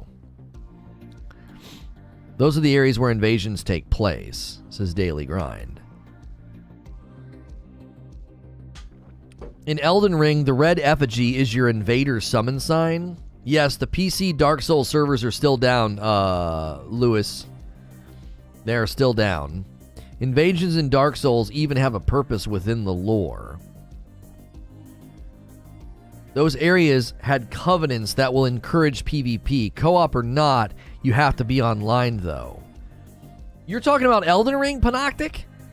There was also stated to be a demon bell to allow you to be invaded solo, but you also had to use a taunter's tongue. I think it will allow invasions.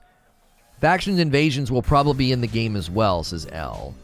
I just haven't seen any official word on it. They seem to be consistently talking about it in a pretty, I would say a pretty narrow way. It seems to be a pretty narrow way, like not a I don't know. It doesn't seem to be like a it doesn't seem to be like a broad, wide open thing, you know? That anybody that can just happen anytime. It doesn't seem that way. At least from the interviews that I've read. Is there an interview somewhere about this that gives specificity to what some of you are saying? Invasions absolutely do have a place in the lore, says Jason. Louis Castillo says, y'all think that FromSoftware is focusing on the Elden Ring launch before patching the Dark Souls netcode? Possibly. Here's the known items from the wiki on Fextra. Thank you, Barrier. Okay. The blue Cipher ring puts you into a ready state to answer should someone in another world call for rescue. You will be summoned to their world as a hunter. Multiplayer will begin once you are summoned. Your goal will be to defeat invaders. Okay. White Cipher ring allows you to automatically send out requests for a hunter from another world to rescue you when you've been invaded by a bloody finger. You can also use this after being invaded to summon a hunter for help. Summoning rescuers may not always be possible. A bloody finger. You can attempt to invade another player's world. If you successfully invade, invasion multiplayer will begin with you as a bloody finger. Your goal will be to defeat the host of fingers. During invasion multiplayer, finger phantoms can be used as items. You can attempt to re-invade the world you previously invaded. Finger phantoms are consumed with use, can also be used in multiplayer. It sounds like if you're online, you can just be invaded by somebody using a bloody finger. But then they're saying in interviews you're only invaded if you play co-op or summon invasion. So what's a bloody finger for? Bloody finger reads like you can just attempt to invade someone's world. Will it only have you invading co-op worlds? And if that's the case, then what's the point of the white and the blue Cipher rings? A white Cipher ring allows you to automatically send out requests for a hunter from another world to rescue you when you've been invaded by a bloody finger. So if you're playing co-op, you can use a white Cipher to summon other people as well to come help. Is that how we're supposed to understand it? We're missing some info? Yeah, this doesn't seem complete in light of what they've said in some of the interviews. There is a fur-calling finger remedy. When a fur-calling finger remedy is used, you can see summon signs, which can be used to summon players from other worlds. There are various types of summon signs. Gold signs summon furled finger cooperators. Red signs summon the duelists. And for these, either type of multiplayer, there's a summoning player becomes the host. Finger severer. Choose a summon player to send back to their own world. This player will be removed from the multiplayer session. Tarnished furled finger. You can leave a gold summon sign to play cooperative multiplayer, okay, and then the duelist furled finger is for a duel. Tarnished wizened finger, used to write messages. Your messages will be conveyed to other worlds. And then the final 3 items here. Taunter's tongue beckons bloody fingers to come invade your world. This allows you to be invaded even without a furled cooperator present. Okay, no. That text is very important. That text is very important. The Taunter's Tongue text is giving us an insight into how this works. Okay, listen very carefully. Beckons bloody fingers to come invade your world. So people using bloody fingers, you're beckoning them with the Taunter's Tongue. This allows you to be invaded even without a furled finger cooperator present and reduces the amount of time before re-invasion is possible. That to me seems to indicate if somebody's using a bloody finger, they are going to invade co-op players.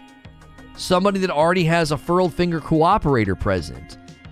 This item, this Taunter's Tongue item, seems to confirm that you're not invadable unless you taunt or summon the invasion. You're like, yeah, come and get me with the, what was that one called? The duelist furled finger or the Taunter's Tongue. Outside of these 2 items, it doesn't look like you can be invaded. You're either beckoning them or beckoning a duel. You're talking about the Taunter's Tongue, Dennis. You weren't talking about the furled duelists. Okay, let's read this again. Beckons bloody fingers to come invade your world. This allows you to be invaded even without a furled finger cooperator present and reduces the amount of time before re-invasion is possible. It also allows for a second invader to join multiplayer. With 2 invaders, the maximum number of cooperators becomes 1, because it's 4 players per instance. Can also be used from the multiplayer menu. So it sounds like if you want to have like your invadable solo experience, you have to use a Taunter's Tongue. You will not be invadable as a solo player without it.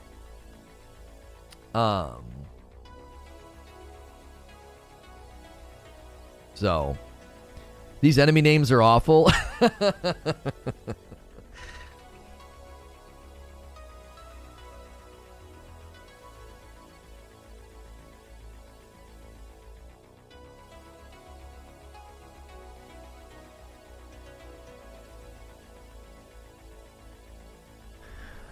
Sorry.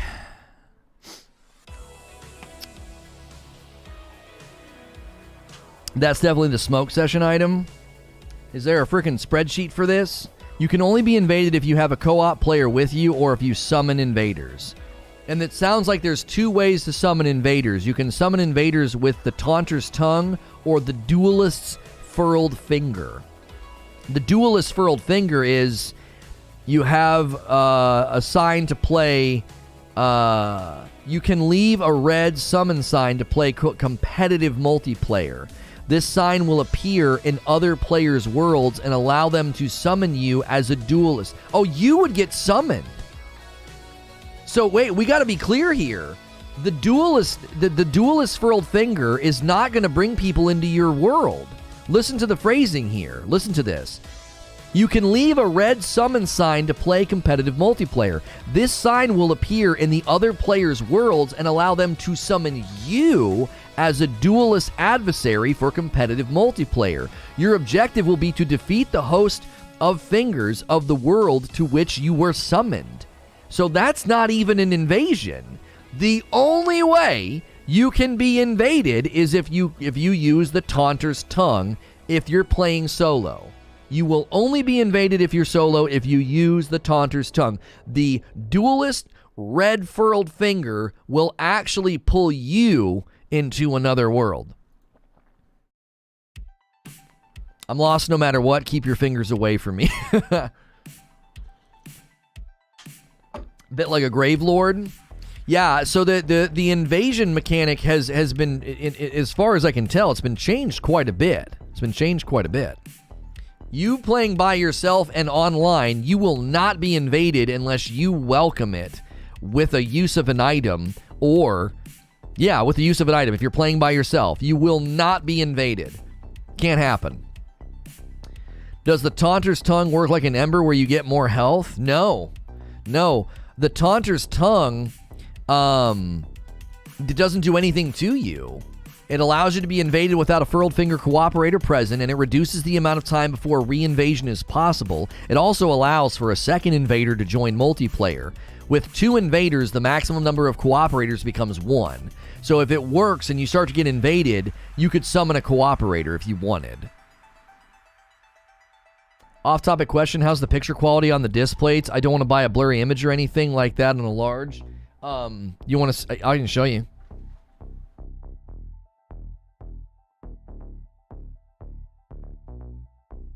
I mean, you tell me, homie. That's pristine. That print job's excellent. So, if you order something, this is a large, by the way. This is a large. There's medium, large, and extra large. Extra large breaks them into 4 pieces. If they print it'll look good. Trust me. The print quality on these is excellent. It's excellent. It is. I hit them.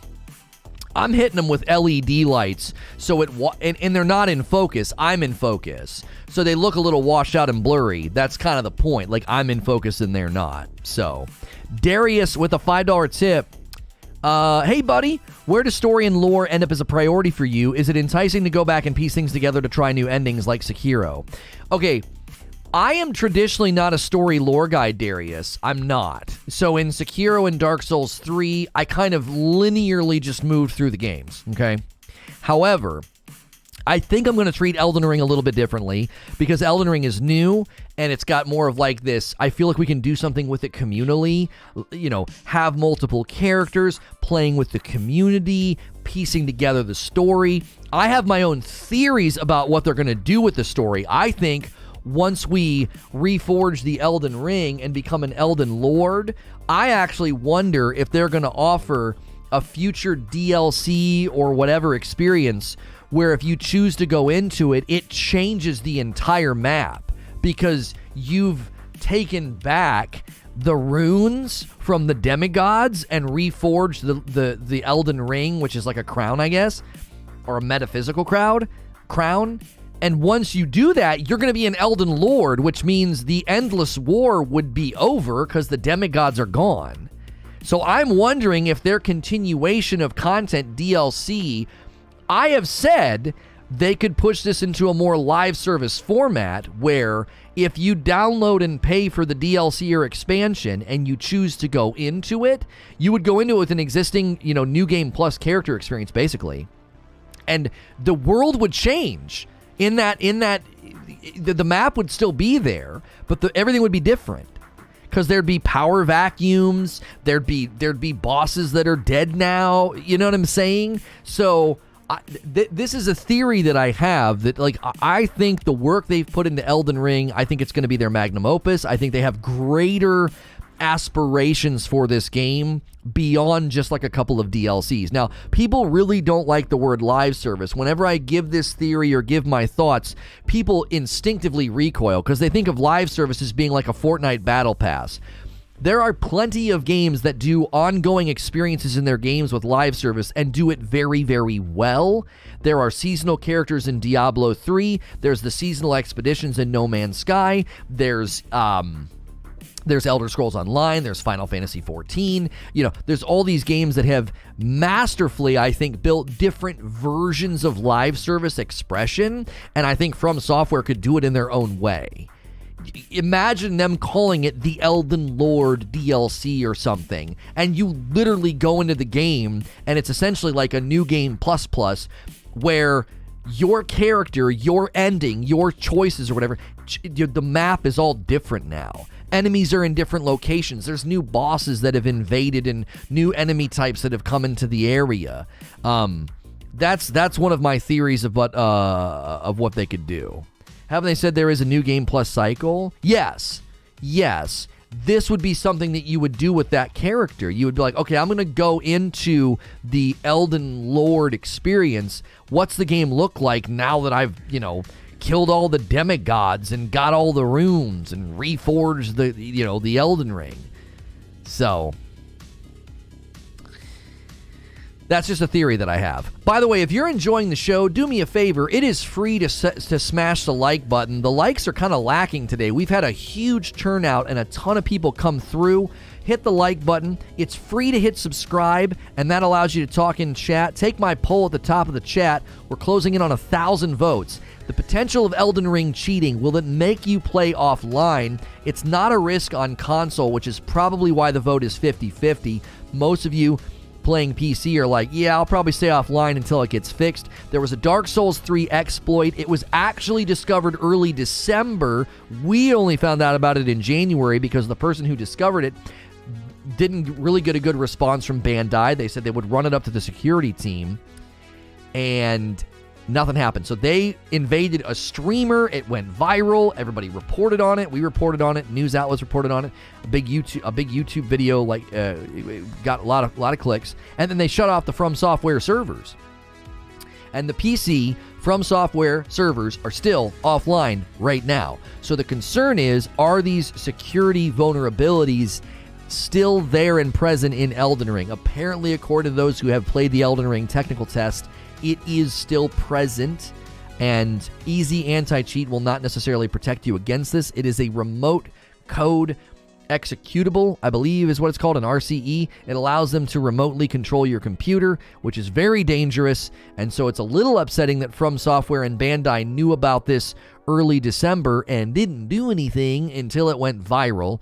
Hopefully nobody had any, serious consequences from this. So, if you're new and you've never been here before, I do a variety gaming talk show like this Monday through Friday, but every Friday is From Friday, where we cover FromSoftware games.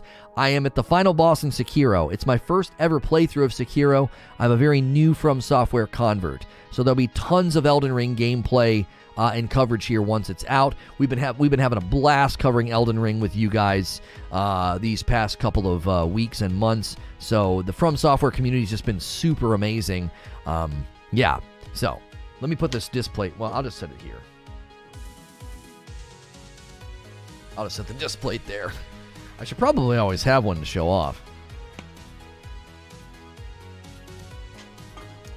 I work in cybersecurity, and knowing that there's an exploit sitting there like a time bomb for years makes my skin crawl. Right? It wasn't discovered until December of 2021, but FromSoftware didn't do anything to fix it. Yeah, they told the guy they were going to run it up the flagpole with security or whatever. So I don't know. I wish more games would try the second playthrough model. We see it in games like Resident Evil 2 and Nier Automata, where subsequent playthroughs are actually from a different perspective and a character's path. I couldn't do Resident Evil 2 second playthrough because the scare factor wasn't there. Do you know what I mean? The scare factor wasn't there. I was like, I know where everything is for the most part. There's no boo. That was gone. I like the video. Yo, what's good? Pico de Gallo. How are you, Pico? Should be a nice From Friday stream today. Oh, yeah. Shadows die twice, maybe more than twice for this fight. Yeah. You guys have talked up a lot of these bosses. I beat the True Monk in 27 minutes. I beat the Owl in like 45 minutes to an hour. Everybody talked them both up. Everybody talked up Genichiro. Genichiro, the third time I got to the lightning round, I slapped him. What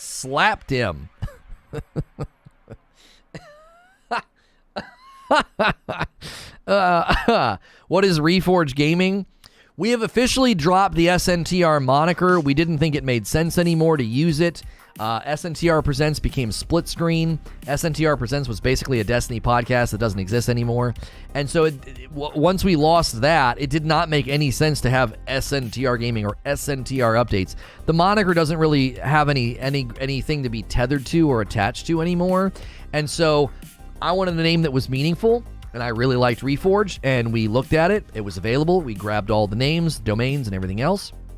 And it's a purely cosmetic change. The channels aren't changing at all. Their logos and emotes aren't even changing. We just went in and clicked the button and took SNTR out and changed it to Reforge. He was reforging himself into your likeness. Yeah. It's hard. The caloric intake is killing me. You skipped Owlfather and Demon of Hatred? You have no idea? Yeah. Listen, that's all rainy day stuff. Those are going to be suffering streams because we got to go back and do stuff in Dark Souls 3 eventually as well.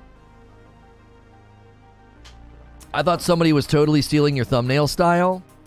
I mean, the logo is the same and everything. If you're subscribed to the channel, I mean, it should just be in your sub feed.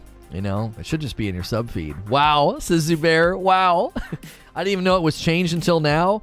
Yeah, we figured most people wouldn't even notice. It's still the joystick. I'm in your sub feed. My thumbnails look the same. I mean, you know what I mean? SNTR just doesn't. It's not attached to anything anymore. It just didn't make any sense. Yeah, a lot of you probably didn't even notice. So you'll probably start hearing me say things like, hey, thanks for clicking on the video. This is going to be another episode of Reforge Gaming News. And then when I do the opening segment, I'll be like, this is a Reforge Gaming update. And I'll do my little quick update. It literally is a cosmetic change only. What the frick is going on YouTube? It's a cosmetic change only. This happened a while ago. Did you see what just happened, Creature? I like the change, thank you. Wait, what? Recourse would have been cool. Recourse? I don't know. I wanted something that was meaningful to me, and that word is very meaningful to me, so at like multiple levels. You just noticed? I figured most people wouldn't notice. They wouldn't notice. They'd be like, what? Oh, yeah, he changed his name. I mean, because we're keeping everything else the same. You know what I mean?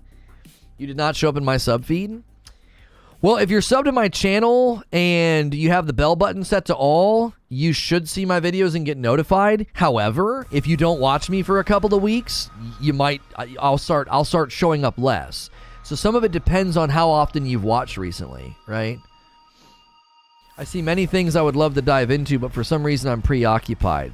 Guys, let's if you're the praying sort, say a little prayer for Creature this morning. I'm giving him more gray hair. Listen, you told me to start acting like I'm the talent, and that's what I'm doing. And that's what the talent does. I'm a rock star, baby. I'm off the hinges. I'm doing whatever I want. I'm just kidding. I'm aging, poor Creature. His whole morning, he's been sour and angry at me because I started grabbing usernames because I didn't want them to get taken. And he's like, well, now people are going to see. We got to do it now, and we're not ready. And I was like, well, it's better to do it now, and we can change banners and stuff later. and we'll have the names. He's very grumpy with me. He'll be okay, though. He'll be okay. He'll be all right. I have in-laws coming today, Creature, so I'll that's karma, you know what I mean? That's my punishment. I can't drink tonight on split screen, you know, that's my punishment. That's what he said. He just put the DM in Discord. Do show. Angry. He said, do the show. Angry. He's so angry. Listen, I gotta spread my wings, man, sometimes and just do whatever I want. You know what I mean? It's easier to ask for forgiveness than permission, rather than permission. I get paranoid, man. The minute we have a cool name, I'm super worried it'll get snagged. Like, I couldn't believe it wasn't taken anywhere. I was like, wait, like, Reforge Game isn't taken? Really? Reforge TV isn't taken? Really? Like, Reforge updates? Like, wow, let's grab it all. You know what I mean? The best advice, never watch a reaction video. That's nearly all I get in my feed now. Yeah, that'll affect your sub feed quite a bit. Having a second playthrough be actually different or that expands on the first, that would be quality content, at least if games did the Zelda Master Quest thing where all the dungeons are different. Yeah. Yeah. I mean, I've wanted to do this with Ghost of Tsushima. We've considered, somebody had the idea to do on Thursday afternoons, call the segment like Almost From Friday, and we would play games that are not made by FromSoftware, but they're close. And I would love to do a full playthrough of Tsushima on Lethal, or play through games like Wu Chang Fallen Feathers. It's coming out, or Black Myth Wukong or Lies of P. Those aren't FromSoftware games, but they're almost. If we continue to get that draw and people really like my FromSoftware coverage and my Elden Ring coverage, that's a segment that could be born on a Thursday afternoon. And man, that'd be so fun to be able to play through Ghost of Tsushima on Lethal and be like, listen, this isn't a FromSoftware game, but we're making it about as close to a FromSoftware game as you can get. Play through the whole game on Lethal, I can pull my hair out. Some games are harder than FromSoftware games when you up the difficulty because they just make the enemies just absolute gods. Like, they kill you super, super fast. YouTube must be doing something. What the frick is going on?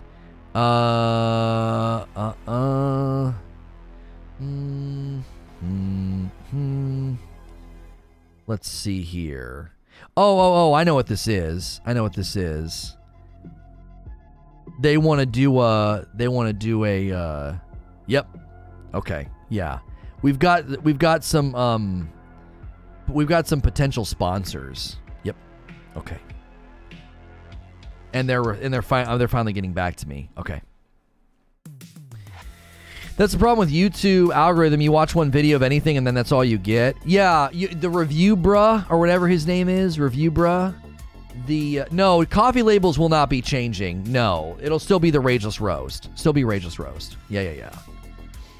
Like God of War, the enemies become too strong. Yeah.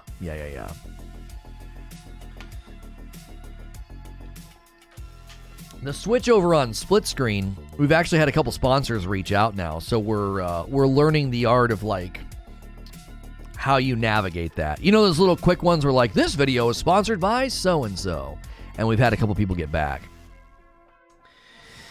Dip out early to go play some Dying Light 2. We'll try and make it back for some Sekiro. All right, thanks for being here. I heard Reforge TV. What's this? We're basically abandoning SNTR at all levels, so Reforge is now sort of the parent brand, and so like officially like Reforge TV and like Reforge.tv, Reforge TV on Twitter and all that. We snagged all that stuff because that's gonna be like the parent brand, because SNTR was the parent brand, and so it's Reforge Gaming, Reforge Updates. Like if we decide to do any other projects or side projects, like that's what it'll fall. It'll fall under that moniker. That's the new moniker. Now Split Screen's gonna stay Split Screen, and we have some other side projects that are going to have their own names, but we needed a parent like company organization name basically, and so yeah. But Rageless Roast isn't changing its name, and Split Screen's not changing its name. Like the SNTR moniker was too woven into stuff, and it just didn't make any sense anymore. You know what I mean? It's like this is attached to nothing. When I went by the name Say No to Rage, it made perfectly good sense. It was like, oh, he has a podcast called SNTR Presents. And then that's what the name of the podcast was if you went and listened to it on iTunes. You know what I mean? Well, the minute you don't use that anymore, it's like, what's the point? Oh, yeah, we probably need to update the Twitter command. It's probably wrong. So we've been using the split screen Twitter for everything. Yeah, that's wrong. Yeah, that's wrong. For now, we'll just funnel everybody to, what in the heck? Yeah, that doesn't exist anymore. Let's see here. Okay, there we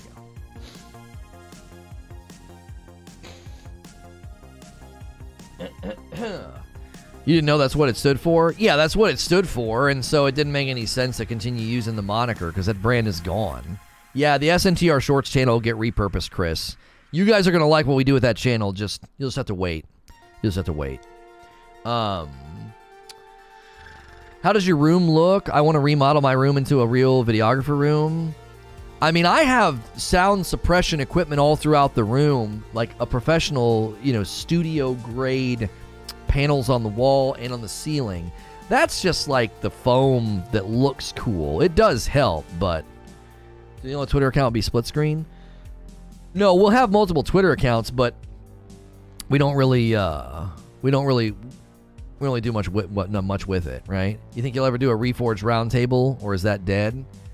We don't have a place for a podcast right now. I personally don't like doing that sort of thing because it's just too much work. I don't like having to rely on other people and make content that centers around other people. I'm just way too busy for it. That doesn't mean it couldn't happen in the future. Is there anywhere here in the Discord where you have your PC specs posted? I want to start planning my first build and want a good reference. No, I don't have it anywhere. I don't even know. We've switched rigs so many times, I don't even know what's in these rigs anymore. Today's the day my SNTR sports jokes die. Podcasts are pretty saturated. I mean, it's not about saturation. You talk about saturation. You don't think YouTube's saturated? I mean, YouTube's like the largest platform in the world. It's not about saturation. It's I'm too busy and I don't like having to rely on other people. You know what I mean? I loved it when we had that one podcast, but it was like, you had people willing to be on every single week. That's really rare. You know what I mean? And having to navigate and get guests and stuff. I don't want to do that. I don't want to do that. Content creators are super annoying to try to schedule stuff with. They're really annoying. You gotta love them, but they're really annoying. So, I don't know. We're forging some connections and some relationships that might turn into some stuff, but right now we just have absolutely no room for it. So, when's the gameplay news? Not being rude, just need to leave in a bit. Oh, I'll give you a recap, Ethan. If you just got here, the Elden Ring gameplay news. Sorry, as soon as we talk about other stuff, man, people are bailing on us. They're like, oh, he's not talking about FromSoftware games or Elden Ring.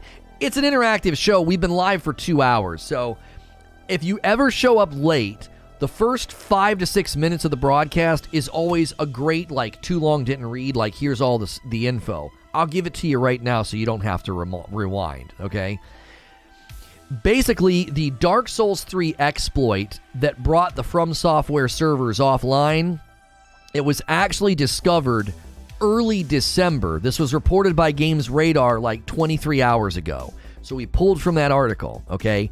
The guy that discovered the exploit, he reported it to Bandai, and they basically didn't do anything.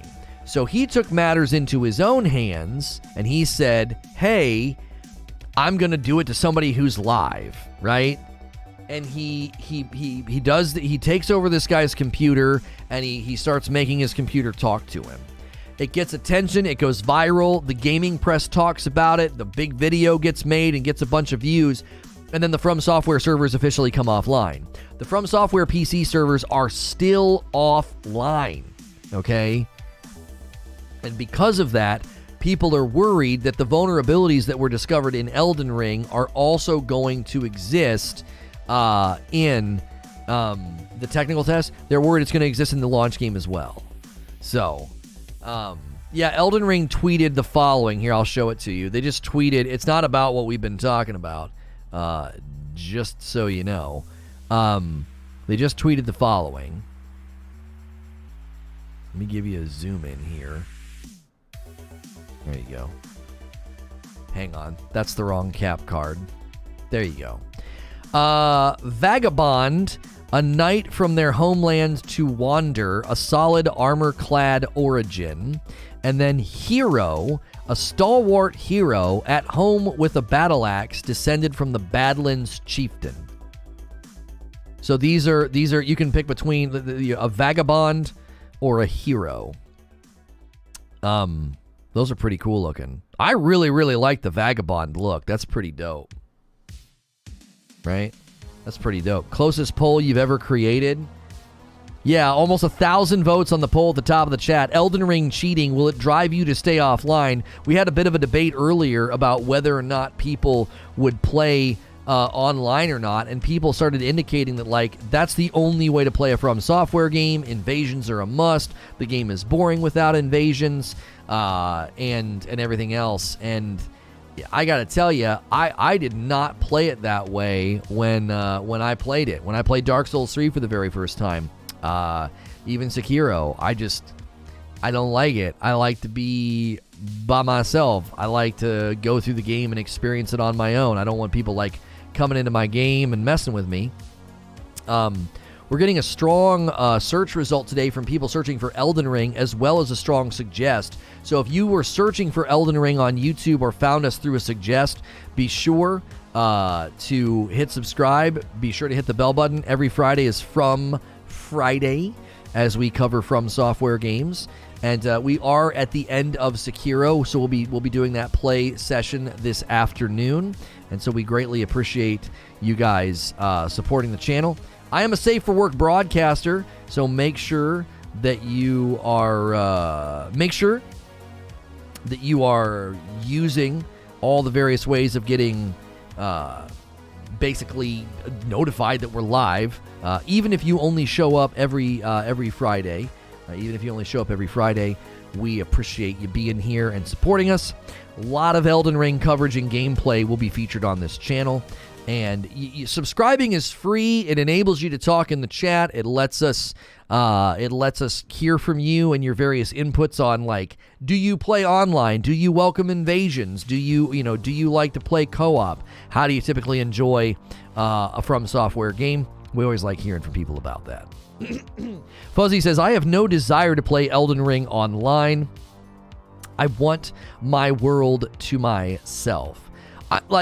Yeah, I'm very similar. Like, and I said this earlier. I don't even like using magic. Well, I mean, I'm going to like using magic, but on my first playthrough, I just want to go through the game and just sword and shield whole way through. You know, I like the idea. I like the idea of not really using the spells. I like the idea of not using co-op until my second playthrough. You know, that's how I like to kind of run things.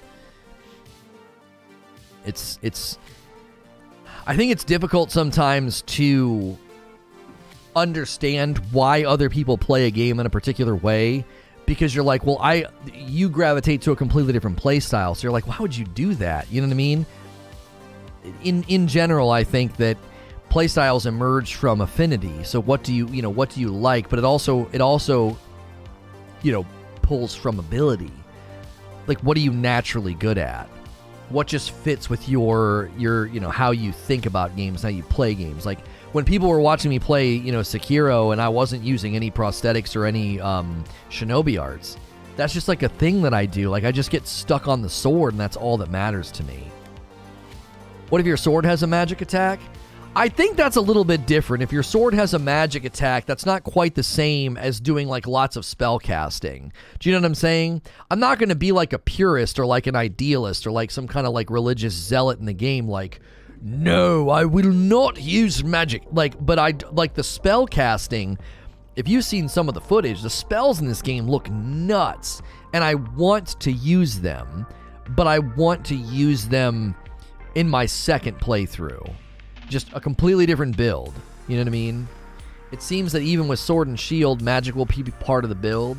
It'll be there, but it won't be like the central part of the build. Like, you can very much in this game get into the Elden Ring magic and just do that constantly. That's just your build, spells and casting. If that's what you like. So a lot of the times, if the spell is there or if it's a part of the build a little bit, I'm not going to be like, no, I refuse to use it. But it's not going to be like my central focus or like what I really focus on using a ton.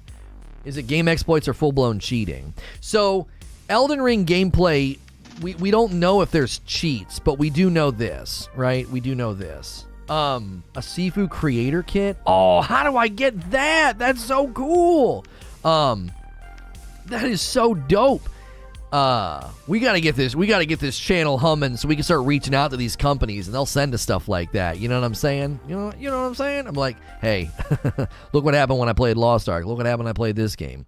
In any case, the cheating that exists in Dark Souls 3, the concern that somebody had in a recent article, he said that the scripts will likely be able to be modified very quickly for Elden Ring. Now, easy anti-cheat will block a lot of the less adept and knowledgeable cheaters, but the more experienced, the more knowledgeable cheaters, they will be able to adapt pretty quickly, is what they were worried about.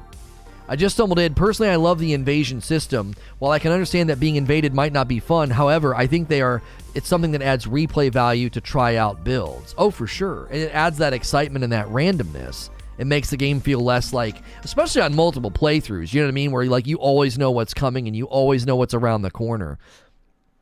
I'm very much the same, says Arch Enigma. First playthrough will be melee with Ashes of War skills. Then I'll look into either heavy strength build, assassin parry type, or magic. Did you see the Elden Ring tweet? It shows 2 new classes. Yeah, we showed it just on stream a second ago. Just a second ago. I'll pull it back up if you guys want to see it. Hang on a second. We want to be full screen. There we go. Yeah, they tweeted this just a moment ago. The Vagabond and the Hero. The Vagabond is a knight exiled from their homeland to wander a solid armor-clad origin, and the hero is a stalwart hero at home with a battle axe, descended from the Badlands. So you can see, yeah, she's holding a battle axe, and he looks like maybe got 2 swords in his hand. So there you go. There you go. Yeah, they tweeted that short time ago, and we made sure to show that off to the audience. Thank you guys so much for the crazy turnout today. Thanks so much for pressing the like button, for ordering coffee, for voting on the poll. We greatly appreciate the support of the channel. We broke another milestone today, so thank you for that. When does it come out? Elden Ring release date is February the 25th, which is a Friday, which lines up perfectly for From Friday. Every Friday here on this channel is From Friday, where we cover FromSoftware games in the morning with a talk show like this, and then gameplay in the afternoons. Now, throughout the week, we've covered a whole host of games this week. We like to cover a lot of different games. Everything from... Let's take a peek at what we covered this week. Sony live service games, we debated that yesterday. Halo Infinite, Tiny Tina's Wonderlands, Dying Light 2, Sony buying Bungie, Horizon Forbidden West. We even covered the Sea of Thieves live stream when it happened. Lost Ark, God of War Ragnarok, the Dark Souls exploit we covered 10 days ago. Microsoft buying Activision Blizzard. So a whole host of variety gaming news coverage, so you can subscribe to the channel in confidence. Monday through Friday, I'll be in your sub feed doing this show. I am safe for work. Because I'm safe for work, a lot of people throw me on in the background of their day. I get you through your work day, and you don't got to worry about the kind of language that I'm going to be using. So welcome on in. The Elden Ring gameplay news is that the cheat and exploit that was discovered that allowed people to sort of take over your computer was actually discovered in early December, and they didn't actually take the servers down until it went viral. So that's why we're asking, the Elden Ring cheating, or in this case the exploit, the remote code executable, the ability to take over your computer, is that going to drive you to play offline? Is that going to drive you to play offline? At least until they announce a fix or a patch. Easy anti-cheat will likely not protect you from this because it's a security vulnerability. It's not like a cheat or a hack or like a bot or something. Yeah, the poll is 50-50. We always love to see strong poll results. Almost 1,000 votes. We only need 20 more votes to take that poll to 1,000 votes. We love seeing that. and creeping up on 400 likes as well. Maybe Forbidden Friday. I mean, Horizon Forbidden West is going to be something that we cover and play here, and obviously I'm gonna try and beat the game. That would be really enjoyable. But at the same time, we're gonna have so much to cover. We're gonna have so much to cover that we may not be in a position to I'm not gonna rebrand Friday for a brand new action adventure game that'll likely, people will care about that game for maybe a week. You know what I mean? So we're not gonna rebrand Friday. You guys have continued to try to do that, and I don't understand it. Like, I'm not gonna rebrand Friday. From Friday is here for the foreseeable future. From Friday is here for the foreseeable future. It's a lot of F's. Speaking of F's, you can get fricked in February. Our holiday roast, we're trying to clear through the inventory. The Frickmas blend, our most popular coffee that we sold in December and November. If you use code GETFRICKED, you'll get 20% off if you order the holiday blend off that. Yeah, Rockstar tweeted acknowledgement that they started working on GTA 6. Yes, that is true. That is something that we read through just a moment ago. That is actually true. We are officially with the Frickmas blend in the final 100 bags. There are 96 bags left. Once they are gone, they are gone. And after February, it'll no longer be available. We'll bring it back for the holidays, but it's almost gone. Final 100 bags. Where's your TGIFF merch? Thank goodness it's from Friday. That's actually a really good idea, Zubair. That's actually like a really, really good idea. That's great. That's great.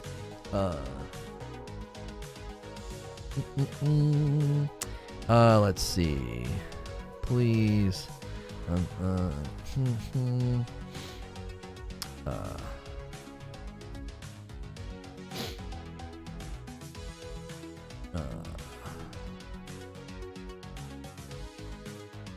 Okay. What kind of roast is it? Oh, that's a great question. It's a Mexican source coffee bean. It's a medium roast, medium-bodied, bright seasonal crisp finish with a balanced acidity. So we went with the bright seasonal crisp finish for like a holiday blend. The balanced acidity is a staple of all of our coffee, which makes it very drinkable, not bitter at all, very smooth, no bite, no sharp aftertaste. And it's pre-ground, so we can't do whole bean and pre-ground because the entire order shows up one way. So I get like a pallet of coffee at my house, and it's all ground. So those of you that like to do whole bean, it's just not possible for us. So one of the devs of Blue Sentinel stated on Twitter that they communicated with FromSoftware on how to patch the RCE. Yeah, Cabin Boy, that's good input. They indicated. Excuse me. They indicated that the fix is actually very easy. It's not like a complicated fix. It isn't. It's not a complicated fix. It's a very, very simple fix, is what they said.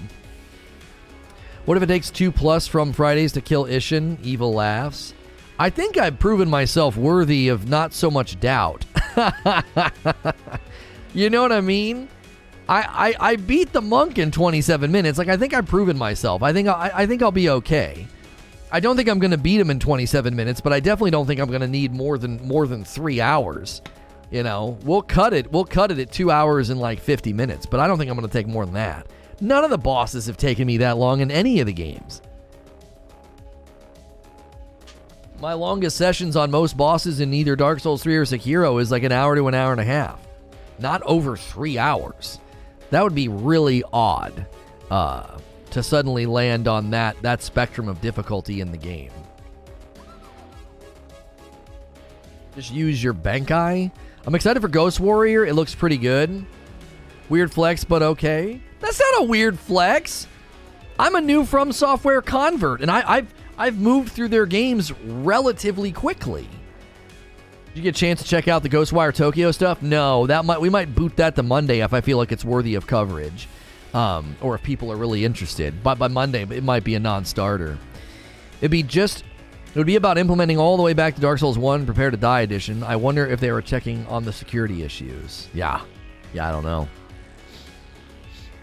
You don't watch anime? Bankai? Bleach fan, huh? Oh, I'm sorry to all you weebs out there. Yeah, I don't, it's just, you know, I thought when I had kids, I would start watching more like children's cartoons. I'm kidding. I tried to drag it out. I tried to drag that out so that you would so that you wouldn't see it coming. I am totally kidding. Please don't unsub, all you weebs. I know anime's dope. I know the stories are awesome and the animation's amazing, but I've just never gotten into them. Even if I wanted to get into them, I wouldn't have time to watch them because my wife would have zero. She'd have zero interest. She would have zero interest. You hurt my weeaboo feelings. I'm sorry. Lono is a menace. So, yeah. Listen. I know they're great. They're popular for a reason. They've just never, ever been something I've been able to give time to.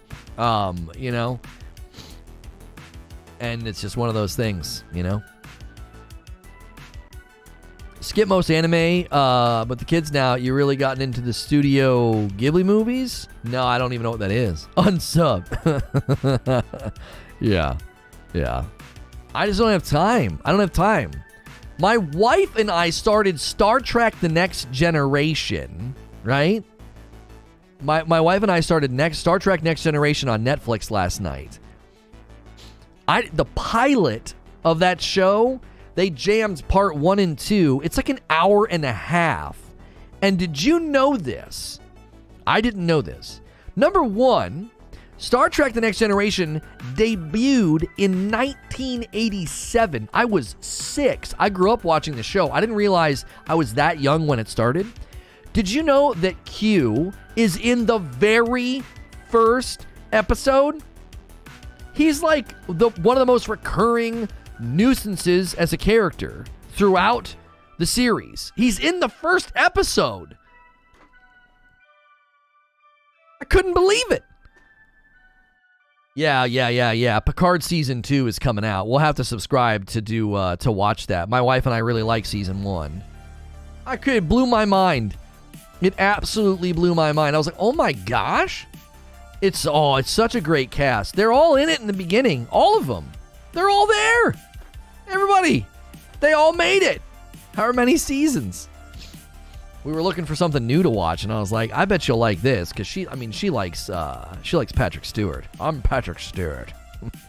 Star Wars Next Generation aged fairly well. Q is the best. Yeah, it's not bad. I mean, you know it's a late 80s TV show when you're watching it. You're like, what the frick is going on? I've watched every episode 10 times. I can identify an episode within 5 seconds. Are you for real? Awesome channel, awesome community. Glad I found this. Keep it up. Thank you. I appreciate that, Cro-Magnon. Star Trek The Next Generation is the Star Trek. 1,000 seasons. Yeah, it's a lot. Did you just say that your kids watch Princess Mononoke, or am I dreaming? No, they've not watched Princess Mononoke. Princess Mononoke, Vampire Hunter D, Akira, and that's most of what I've seen in the anime movie department. You might be remembering me saying I saw those. I didn't realize it at first, but having seen various reruns, I was aware. It blew my mind. I was like, man, they had so many people that they put in the pilot that stayed with the show for the entirety of the show. Is Elden Ring support cross-platform? No, not when it first launches, no.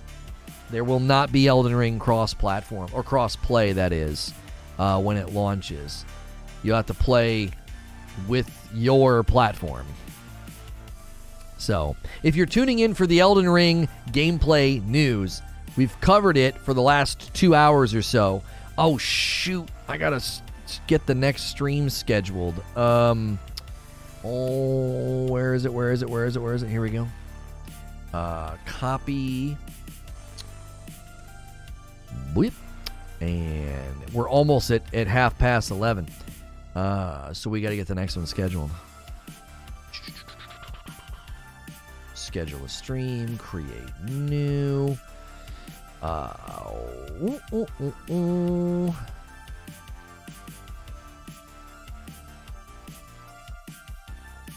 Okay.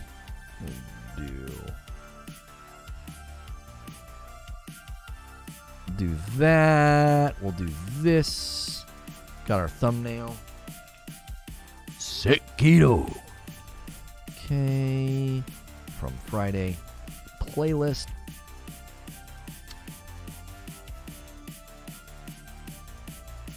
I mean, I guess in case I mention anything.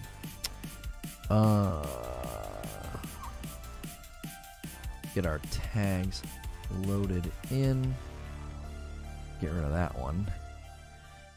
And next.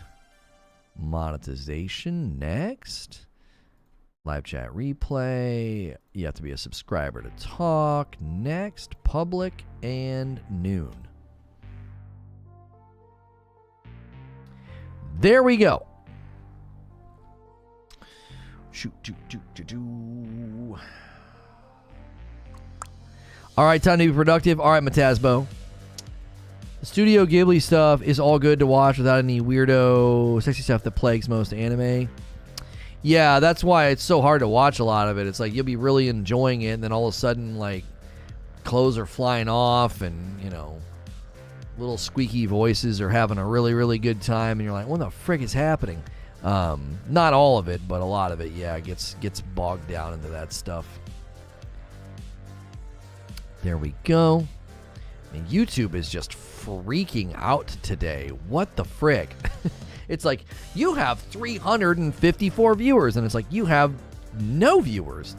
You have an excellent connection. You have no data being transmitted. I'm like, the dashboard, you guys can't see it, but the dashboard that, like, communicates to me about my live stream, I don't know what they're doing with live streams in the background, but gee, many Christmas. Have you ever watched The Righteous Gemstones? No, I haven't. I like the name change. Thank you. I appreciate that. It's been buggy. Yeah, it's been bugging out. I think they're getting ready to roll. Out some updates. It's time for plot. Yeah, exactly, Eugene. Like, need a little bit of jiggle. What's Reforge Gaming? It's just the new name of the channel. SNTR is a moniker that is attached to nothing now. So we've dropped the SNTR moniker and replaced it with Reforge. So Reforge Gaming and Reforge Updates are now the name of the two channels that we had. SNTR Shorts will become something new that we will announce very soon. I think that you guys are going to like. And that moniker made no sense anymore, and I wanted something meaningful to me, and we came up with Reforge, and this morning I went and snagged all the usernames and domains and stuff, and when we did, we were like, well, people are going to start to see it, so we need to change the YouTube channels as well. So just us bots, no real people, that's right. YouTube's acting weird, showed one person in chat despite everyone talking. Yeah, they must be doing something with live stream discoverability and view count or something. So they're probably trying to place channels in different places or streams in different places, and in so doing, it's jacking around with with the front end. Because I can see on the back end, the view count is doing like this. It's steady and stable. But then what they show on the front end is just going nuts. Cro-Magnon, I love that username. Yeah. Hey, I'm back again. I didn't think you'd read these, so I crap posted it first. I was on the forum for coders and read that they're in question around. Apparently, there's a dedicated group of about 200 people that have pre-ordered Elden Ring to instantly try to implicate the RCE exploit as well as game-breaking code. Yeah, that's not surprising at all. I mean, that's why we wanted to cover this. That's why I titled today's stream Elden Ring Gameplay News. It's like, listen, if you're going to be diving in, you need to know this is a possibility on PC, right? The Dark Souls 3 exploit can and will be used by people if they get a chance. You know? They will. So, Thank you to everybody who has been using the glasses link. If you've ordered any, we are officially now sponsored by Gunner Optics. You don't get a discount from using my link, but they're so reasonably priced, you don't really need a discount. And thank you everybody who's been ordering the coffee. If you've ordered any shirts from 80s Tees or any disc plates, thank you for using the links below or the commands in chat. Thank you for doing that. All we really ask you to do is, if you're enjoying the show, is smash the like button and hit subscribe. We love meeting new people, especially in the FromSoftware community, and we love seeing that like count go up. It'd be great to see 400 likes on this video. It's currently sitting at 354, so. Yes, when you mess with the back and the front end goes crazy. That's right, Chestpain. Viewers just went from 358 to 1 back to 358. Weird. Yeah, I think, if I had to theorize, I think they're coming up with a front-end viewership vetting ranking system, because here's what will inevitably happen.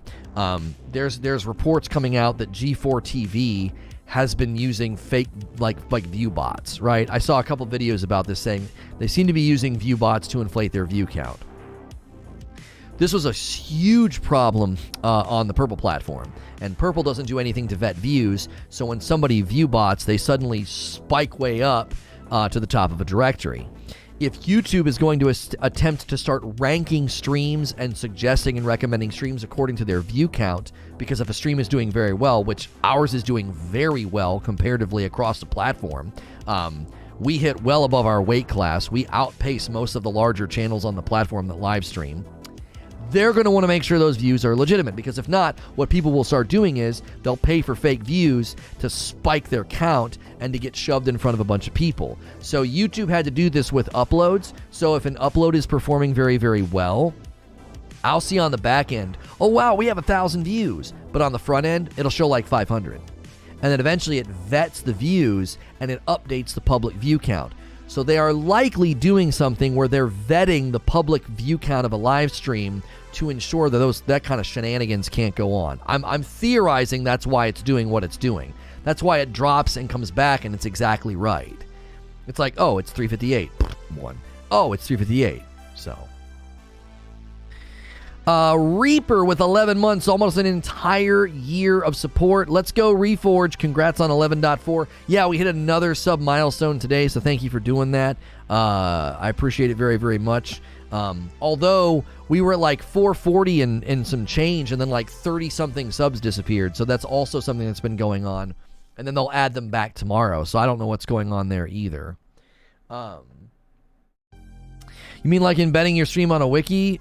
Yeah, exactly, Deadly Dad. Did I miss something? I thought you were split screen. Now this is Reforge. If you've been tuning in here every day, this channel has never been split screen. Our other channel is split screen. This channel was always SNTR Gaming. It's now Reforge Gaming instead. We have multiple channels. This channel has never been split screen.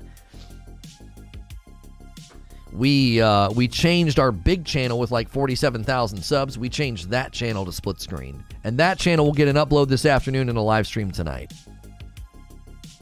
So, if you're subbed to all the channels, you'll get notified when we're doing stuff, and you don't need to worry about the names. Because this channel's not changing. It's just purely cosmetic. I went in, clicked the button, and typed in a different name. That's all we did. So streams will remain the same, and content will remain the same. All those things and all that flow will remain the same.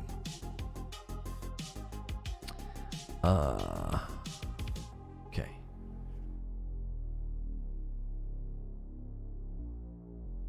Back to being an adult later, chat. Thanks for hanging out, Ant. I appreciate it very, very much.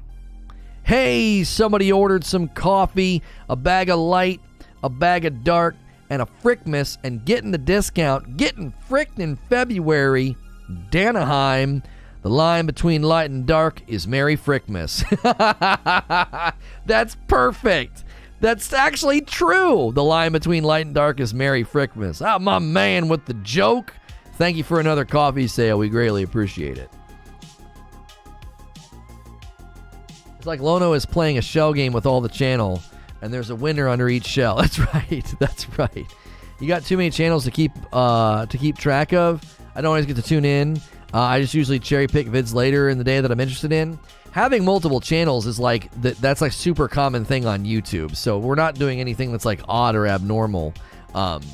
If you sub to all of them, then all my content will be in your sub feed, and that's all that matters. If you're not interested in all the content, then only sub to the channels that are giving you what you're looking for.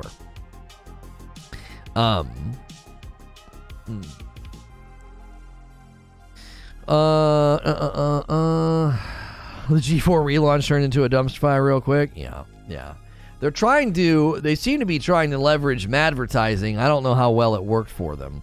There were a lot of YouTubers that seemed willing to interview Frosk, and she seemed willing to do the interviews. So I don't know.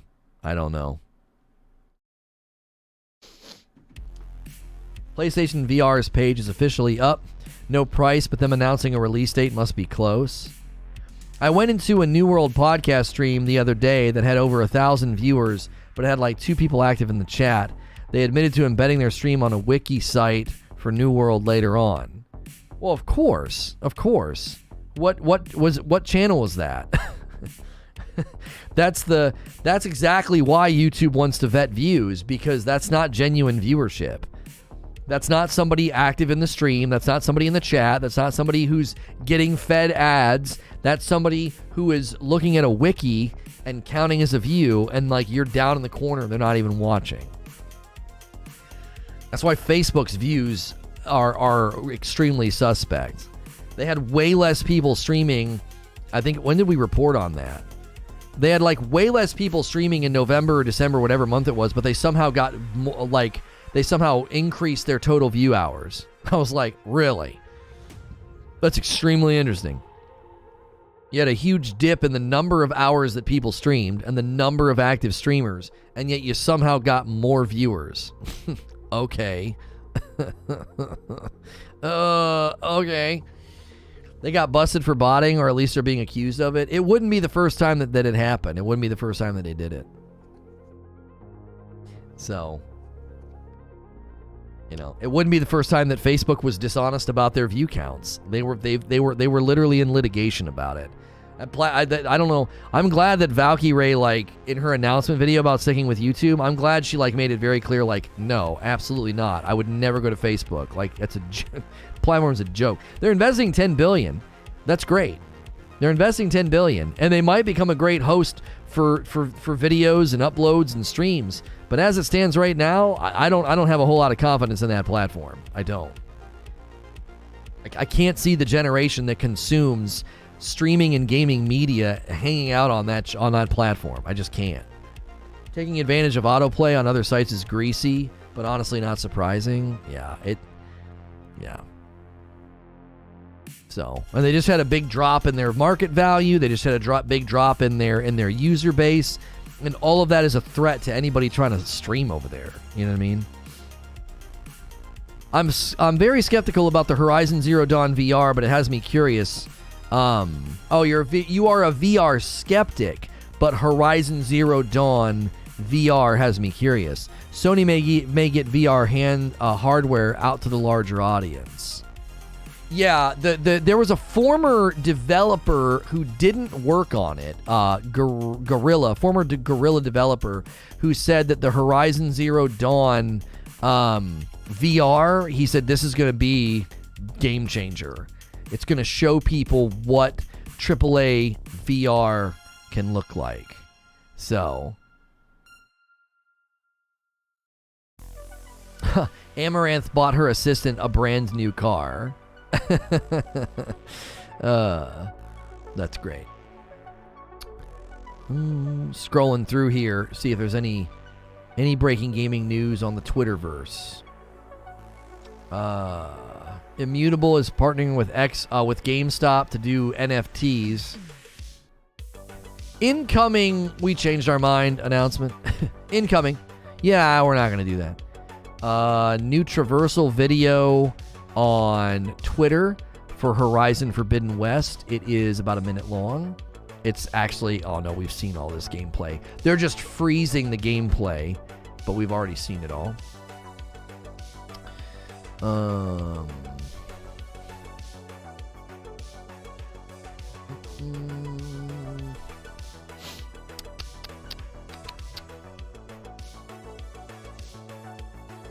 FaZe Kelly has been blacklisted from Warzone events for her tweets.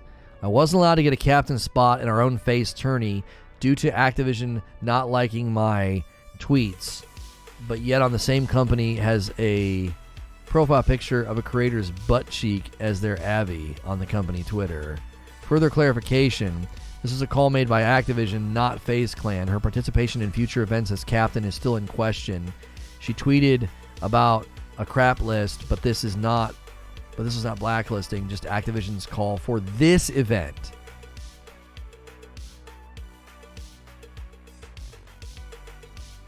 Neil Druckmann tweeting about it, about Naughty Dog. We are hiring. Check out Naughty Dog's open positions for February. So Naughty Dog having an absolute massive amount of hiring for animation, art, audio, communications, editorial, game design, HR, lighting and visual effects, production, programming, quality assurance, recruiting, technical art, and UI. It's 60 plus job openings.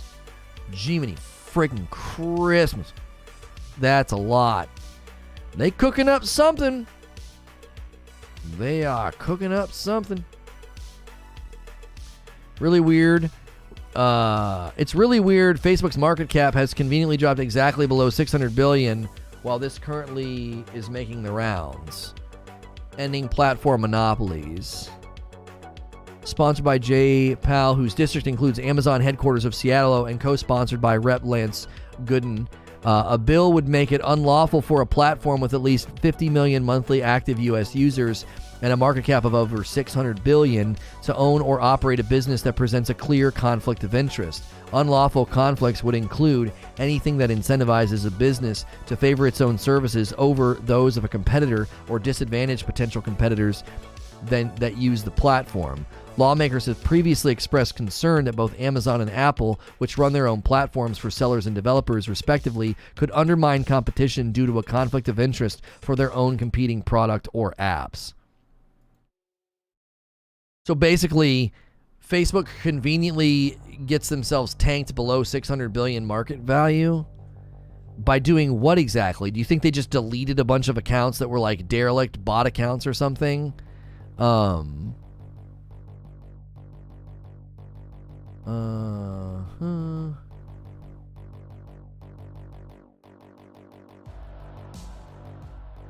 Huh. That's interesting. Did they intentionally nuke a bunch of accounts to make it look like their platform shrunk by a huge amount to shake market confidence, to lower their market value or their market cap? I have to work at Naughty Dog's quality and assurance since Druckmann fired a guy for doing his job by bringing attention to The Last of Us 2 script. What? That's how... What do you mean? Department of Justice in 35 states are bringing antitrust laws to bear against Apple. Huh.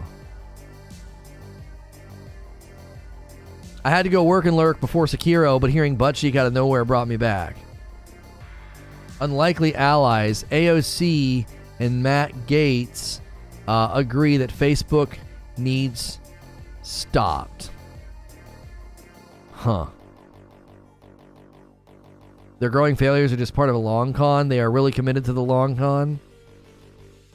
I've never liked a game stream or clicked on a gaming stream sub-followed etc on Facebook, but every time I open the app, it's auto-playing streaming some random person, if not multiples. Yeah, that's because that's how they misrepresent their viewership numbers to advertisers, and that's how their viewership numbers are misrepresented on stat tracking websites like Streamlabs. The company is just constantly embroiled in fraud. They're just misrepresenting themselves at every turn. That's why Valkyrie slams the blue cup down in her announcement video. You'd have to be an absolute moron to stream over there and try to build anything over there. No offense to the people that are doing it, but you are not watching the industry if you're investing in that frickin' platform. You're not watching the industry right now. I don't think people realize how easy it is for tech giants to make themselves seem smaller or that they're losing money to avoid government wrath. Yeah, it's not challenging. it's apparently not challenging. Apparently, it's not challenging at all. If you haven't hit like or subscribe yet and you want to talk in the chat and contribute to the channel or the video, we appreciate you hitting those buttons. Thank you so much to everybody today who has hit subscribe, the like button, and all the buttons. We appreciate you very, very much. We have talked for about 2.5 hours or so about Elden Ring gameplay news. The Dark Souls 3 exploit that was discovered actually was discovered early December, and nothing was done until it went viral, and only then did they shut down the FromSoftware servers. So FromSoftware games on PC are not under threat right now because the servers themselves are off, and we don't know what that means for Elden Ring. Apparently, the Elden Ring technical test had similar security vulnerabilities, so that's what today's poll was about. With over 1,000 votes, Elden Ring cheating, will this drive you to stay offline? 50-50 split. A lot of people saying no, it won't drive you offline, are probably going to play on console, so you have no worries. But the PC community largely seemingly say no today. Like, not going to risk it until they make a formal announcement. To this day, both the Purple app and the website still blast you with autoplay and with no option to turn it off without doing workarounds. Purple's desperate for viewership. They emailed every single one of my derelict accounts asking me to come watch. I had like really old accounts that I made to like, if I'm like when I made a podcast, I would go and grab the names so nobody else could. And I'm literally getting emails on those accounts. So like, come watch. I'm like, the frick? Say what now? The accounts are dead. Most platforms delete accounts that are 4 or 5 years old and completely inactive. Not Purple. They email them. That's how desperate they are.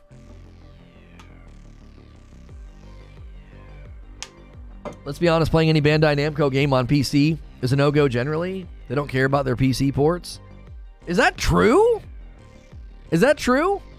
Don't a lot of people play the Dark Souls games on PC? I've never heard anybody say that. Never heard anybody say that. Listen, I'm going to run upstairs quick and use the restroom. If you're a FromSoftware fan, you're going to want to stick around. We're ending our run in Sekiro today. My very, very first playthrough of Sekiro. Going to go fight the final boss. Make sure you hit the sub button and the like button if you haven't done so already. I will be right back. You may see some ads when I step away. That's just a great way to support the channel, and it doesn't disrupt the stream because I do this only when I walk away. Okay? I'll be right back.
the office, chat. One sec.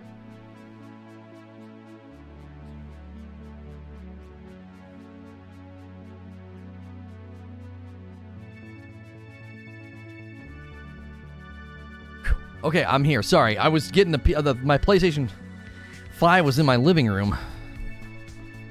I forgot to move it this morning. I'm doing so much. So many streams. After the repair is complete, your PS5 will automatically restart. Repairing console storage? The frick? I don't use rest mode on this thing. Why was it even on? Google searches us? Of course they do. They want to know what you're doing, man. Making a sandwich. It wasn't turned off properly. Yeah, I realized whenever I unplugged it that the orange light was on. I don't know why it was on. It shouldn't have been on. I don't use that feature for that reason. I don't use that feature for that reason, bro. I never do it. I remember what happened. Our stupid TV, my wife switched off the television, like the live TV, and it went to the next input, which was my PlayStation 5, and then it turned my PlayStation 5 on. That's why it was on. I was like, why is this thing on? Like, I do not use the rest feature. For that reason, I don't use the rest feature. Because when I go to move it, I just unplug it from the wall. See what I linked above, those little blurbs. Google and Amazon skittering taxes over the years. The company can very easily make them self look smaller than they are. Oh, yeah. None of that's new. Saudi Arabia bought a stake in Capcom. There was also, wasn't there a Saudi Arabian-owned company that bought a bunch of esports orgs just a couple of days ago?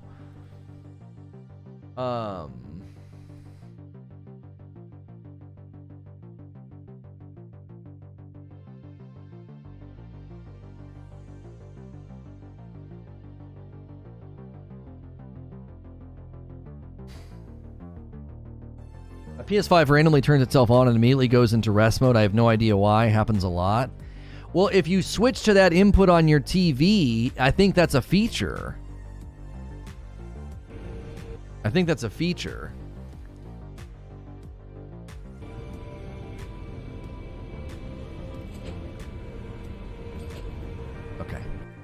Just making sure the game sound was coming through.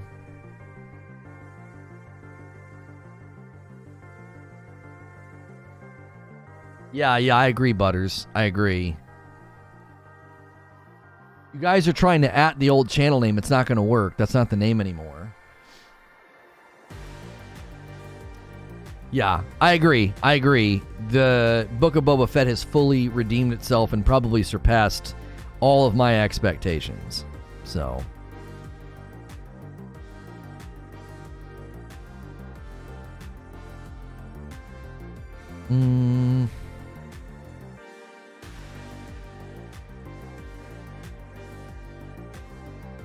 Bubba's great. Got to get caught up. Yeah, don't talk about it in chat. But it yeah. They fully turned the corner, in my opinion. There were two pretty stinker episodes. There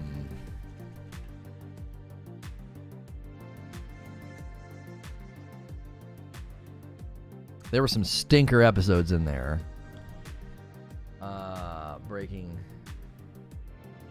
Yeah, he's gonna make a cameo appearance. That's exactly right.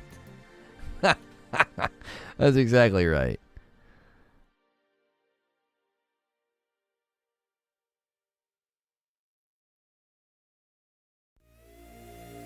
Are the episodes finished? No, they're not.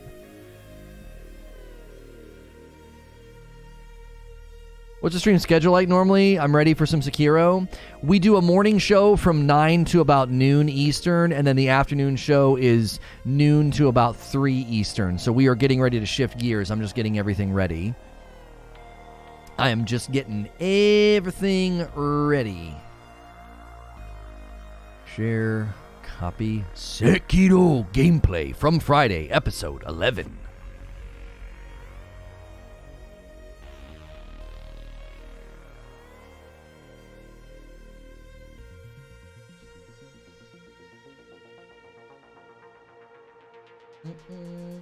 What happened? I didn't understand it. Well, the Elden Ring gameplay news is that the Dark Souls 3 exploit was actually discovered early December, and Bandai Namco didn't do anything about it. And it only brought the FromSoftware servers on PC offline because the guy basically made it go viral by messing with a streamer. So gaming news outlets covered it, YouTubers covered it, and that's the only reason anything happened, basically. And so, yeah. And so the worry is that the vulnerabilities and security issues will be baked into Elden Ring and could affect the game. So that's a concern, and we're waiting for an official word from Bandai or FromSoftware about it, since they basically didn't do anything the first time when they were told about it. They only did something because it went viral. So.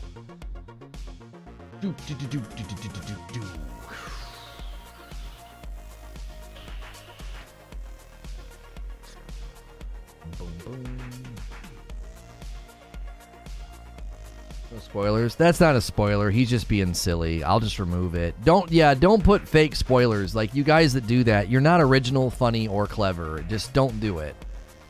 All you're doing is encouraging people to post real ones. I have to say, that's probably the single most frustrating thing that happens when we talk. And I'm like, don't post any spoilers. And someone actually thinks they're going to be cute and original, and they post fake ones. It's like, what? Golly frick. It's like it never fails to happen. Like, just don't do it. It's great. Watch it. And that's all you need to say. You know? It's great. And check it out. That's all that needs to be said.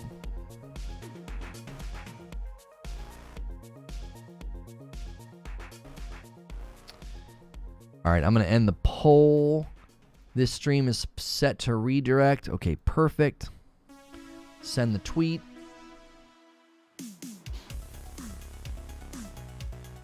Send the tweet out.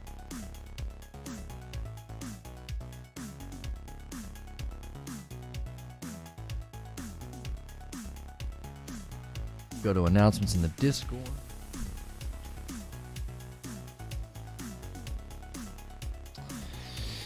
Okay, so the way redirect works is it should bring you over. It'll tell you that, like, hey, you're going to go to the stream in so many seconds. Do you want to go? Yes, or whatever. So please make sure and do that. You may need to click the actual button in order to come over. So you may need to click the button. If you don't, if it doesn't bring you over, I'll put a link in chat just in case. It'll also be the featured video on this channel. If you need to go back to the main channel and refresh. We are going into Sekiro gameplay episode 11 for From Friday. And let me do this. Let me pause the music and switch cap cards. No, that's not right. It's this one. And then I got to move myself and shrink myself just a touch. And then bring the gameplay volume in. There we go. And again, the redirect should bring you over when we do this. If it doesn't, it's pretty seamless. But if it doesn't, there's a link in chat. There's also a pinned link at the top of the chat that you can use to come over.